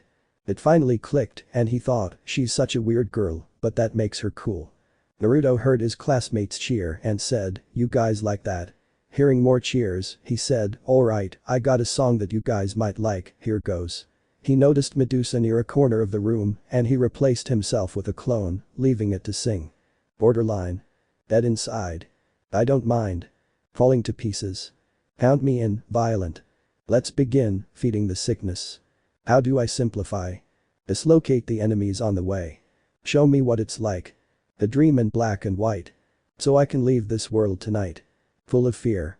Ever clear. I'll be here. Hiding forever. Curious. Venomous. You'll find me. Climbing to heaven. Never mind. Turn back time. You'll be fine, I will get left behind. Show me what it's like. The dream in black and white. So I can leave this world tonight. Holding on too tight. Breathe the breath of life. So I can leave this world behind. It only hurts just once. They're only broken bones. Hide the hate inside. Oh. Very quiet voice. So I can leave this world behind. Show me what it's like. The dream in black and white. So I can leave this world tonight. Holding on too tight. Breathe the breath of life. So I can leave this world behind. Everyone heard the slight sorrow in the song and applauded, showing how much they enjoyed it. Naruto smirked and said, if you thought that was good, then this will be fantastic. This is to everyone out there that sought freedom in any shape or form. Let us always keep our will to live and proudly say, I'm alive. Never again will I be dishonored. And never again will I be reminded of living within the world of the jaded. They kill inspiration. It's my obligation. Do never again allow this to happen. Where do I begin? The choices are endless. Denying the sin. My art, my redemption. I carry the torch of my fathers before me. The thing I treasure most in life cannot be taken away. There will never be a reason why I will surrender to your advice. To change myself, I'd rather die. Though they will not understand. I won't make the greatest sacrifice. You can't predict where the outcome lies. You'll never take me alive. I'm alive. I'm alive. I'm alive. Change again cannot be considered. I rage again, dispelling my anger. Where do I begin? The choices are endless. My art, my redemption, my only salvation. I carry the gift that I have been blessed with. My soul is adrift in oceans of madness. Repairing the rift that you have created. I am not alone, brothers, give me your arms now.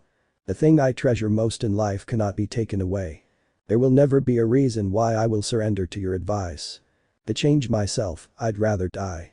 Though they will not understand. I won't make the greatest sacrifice. You can't predict where the outcome lies. You'll never take me alive. I'm no slave. Are you feeling brave? Or have you gone out of your mind? No more games. It won't feel the same. If I hold my anger inside. There's no meaning. My soul is bleeding. I've had enough of your kind. One suggestion, use your discretion. Before you label me blind. The thing I treasure most in life cannot be taken away. There will never be a reason why I will surrender to your advice. To change myself, I'd rather die. Though they will not understand. I won't make the greatest sacrifice. You can't predict where the outcome lies. You'll never take me alive. I'm alive. I'm alive. I'm alive. I'm alive. I'm alive. I'm alive. I'm alive. I'm alive. Medusa was entranced, even as she watched from a distance, a hand on her lips, still feeling them tingle from the kiss. She then heard Iruka over the mental link, and she said, "Wait for my signal, do not move until then." Sensing Iruka nod in understanding, her attention was brought back to her front, noticing Naruto holding a drink in front of her. She accepted with a blush and asked, "They let a minor hold a drink like this? I'm surprised." Naruto smirked and said, "Let's just say I'm slicker than you may think, my dear." He then took her hand and said, "Shall we dance?" Medusa blushed and said, "But what about Tsubaki-chan and Maka-chan?" Naruto smiled and said, "Maka is dancing with her father, and no doubt Tsubaki-chan must be making sure Black Star does nothing stupid again." Medusa giggled as she noticed they made their way to the dance floor. Spirit danced with Maka, reveling in his self-bliss. Maka really wanted to go somewhere else, but then she heard, "I've been an idiot." She looked at her father and flatly said, "I could have told you that." Spirit looked away for a moment and said, "True, but I will make it right. I've been talking to Naruto quite a bit lately, and in all honesty, what he told me was true." Maka held a confused look on her face, and Spirit said, "He told me, your lechery will only drive her away, and as her father, that's the worst thing to do. If you change your ways, you may be able to salvage what's left, but act too late, and the damage will be irreversible." He said that, word for word. And to be honest, he's right. So for now on, I'll try to do what's right and fix my mistakes. That is, if you'll give me the chance. Maka smiled and said, "Of course, Papa, but you only get one shot." Spirit smiled back and said, "One is all I need."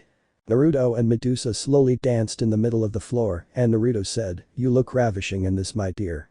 Medusa blushed, but thought, "No, I can't be doing this, I can't signal the others from here." Naruto then shocked her by saying, "It seems Sid hasn't returned yet. Now I wonder why that is." Medusa playfully smirked and said, "I'm not sure, did he receive a mission?" Naruto stared impassively and said, "You could say that. He was sent to check a lab." "Now which lab was it?" "Ah yes, yours." Medusa's eyes widened and said, "Do you think I had something to do with that? That's mean of you." Naruto let out a small grin and said, Is that so? Yet your research proved intriguing. A study over meisters and weapons, watching Soul and Maka-chan's progress, not to mention the fact you were in Florence the night Soul, Maka and I faced the Maken, Demon Blade." Medusa's eyes widened, but then narrowed, her eyes turning black around the sclera, and to her shock, Naruto's eyes turned yellow, a more sickly tint than the usual sharp gold, and his sclera turned black. He then said, "I knew you were that witch, yet I did not care, I knew you planned something for tonight, but I hoped to deter you from going through with it." Medusa let a sad look cross her face, and she said, "Naruto-kun, Naruto pressed a finger to her lips and said, "I just wish to know, why?" Medusa sighed and said, "This world is unchanging, evolution is being halted, and the Shinigami is to blame. We are both doctors in a sense, we see science, and you know you want it to grow. The Kishin that lies beneath this school will change that." Naruto narrowed his eyes and said, "The Kishin? I thought I felt some madness under this school. You plan on waking it up then?" Medusa nodded and said, "With the black blood I created. Once the Kishin awakens, evolution will speed up. And when it does, I only wish you will be by my side." Naruto closed his eyes and felt Medusa's hand on his head, pulling him in closer. His eyes returned to normal, as hers did. They were only an inch from kissing when Sid barged into the room and he shouted, "We gotta get out of here." Everyone looked at him, giving Medusa a chance to slip away, Naruto blankly staring in her direction. Sid grabbed his knife and said, "Shit, I gotta use the soul resonance, you ready Nigus?" "Yeah, I'm ready," came his weapon's reply. Maka looked at Naruto's direction and gasped at what she saw. His stood unmoving, his face impassive, but tears crawled down the side of his face, yet it looked as if he didn't notice. Then, the room shook, not because of the barrier being created from the outside, but the power inside. Naruto was engulfed in a dark pillar, and when it cleared, everyone was shocked. His suit was gone, it being replaced by his usual attire, but the coat had changed, from pure black to black with white vine-like designs all over it, Zemna's coat during the KH2 final battle, only inverted colors. Spikes formed on the shoulders, and black lightning arched on his left arm, while black fire erupted in his right hand. His hair turned 99% black, the only blonde left was the tips of his hair. His eyes turned yellow, the sclera pitch black. No words escaped his mouth, he only vanished into a dark corridor, and that was all Maka saw before she felt the ground beneath her give way. Medusa watched as the cube finished, but shuddered as she felt a large darkness seep out before the cube locked. Haruka and Free looked at her, and Haruka asked, "What's wrong?" Medusa shivered and said, "I think Naruto-kun managed to get out of the cube." Haruka paled, having seen his brutality firsthand, while Free grinned. Krona arrived with the Mizune sisters. Medusa said nothing as the group made their way down, the Mizune sisters heading into Death City itself and using their beam Hige, started to destroy the place. Shinigami shuddered and one of the students asked, What just happened? "We're trapped in here and that Naruto kid, he just vanished." Shinigami sighed and said, "It seems impossible to get out of here. This kind of magic will only last an hour, we must wait till then." As for Naruto-kun, the others listened in, but Shinigami said nothing, he only thought, that power, it was as if Asura himself returned. "Naruto, I hope you can recover from this. I only pray that you do." Maka and the others got up from the floor they landed on, the coffin-shaped holes in the ceiling being proof that Sid's technique worked. Stein noticed Maka's stare and said, "Is something wrong?" Maka was broken out of her stupor and asked, "What's going on? What's happening to Death City?" Stein sighed and said, "It's in a state of emergency, now please, calm down and listen." Seeing he had their attention, he said, "The Kishin of the first generation is currently sealed underneath Shibusan. Our nurse, who in reality is the witch Medusa, has created a plan, no doubt, to awaken it. That is something we must not allow to happen." Maka and the others looked at him in shock and said, "Medusa-sensei is a witch. That's not possible." She then remembered Naruto's change and said, "I wonder how Naruto is taking this." Stein sighed and said, "From what I know about him, not good. Betrayal was the worst thing that happened to him, and it happened a lot from what he told me. I imagine his mind must be on the verge of breaking. His powers have grown by a huge leap as a result of this new scar in his heart." Maka let a tear fall down her cheek and said, "We have to find him. He needs to know he still has people he can trust." Stein nodded and said, "I agree, I can lead you all to where the Kishin is held, but you have to choose to go, I won't force you." Maka clenched her hand tightly and said, "I'm going, that snake bitch is gonna pay for what she's done." In her anger, scythe blades erupted from her wrists, shocking Kid, Liz, Patty, and Stein. Stein then grinned and said, "It seems Naruto's training paid off, hasn't it?" Maka nodded and Stein said, "Alright, is anyone else coming?" He then noticed they all had a determined look on their faces and Black Star said, "We're all going, Naruto's our friend, there is no way in hell we're gonna sit this out. He gets us, all of us." Kid then said, "He understands us better than we do ourselves. One might find it strange, but in reality, it makes it easier." Stein smiled and said, "Alright, let's go." Everyone quickly changed into their usual attire and headed down into the basement, not knowing what is to come. Chapter end. Now watch daily exclusive and censored Lemon stories and mature content, along with NSFW images, featuring Harem girls characters from the fics. Access all this and more on my Patreon. Click the link in the description to explore.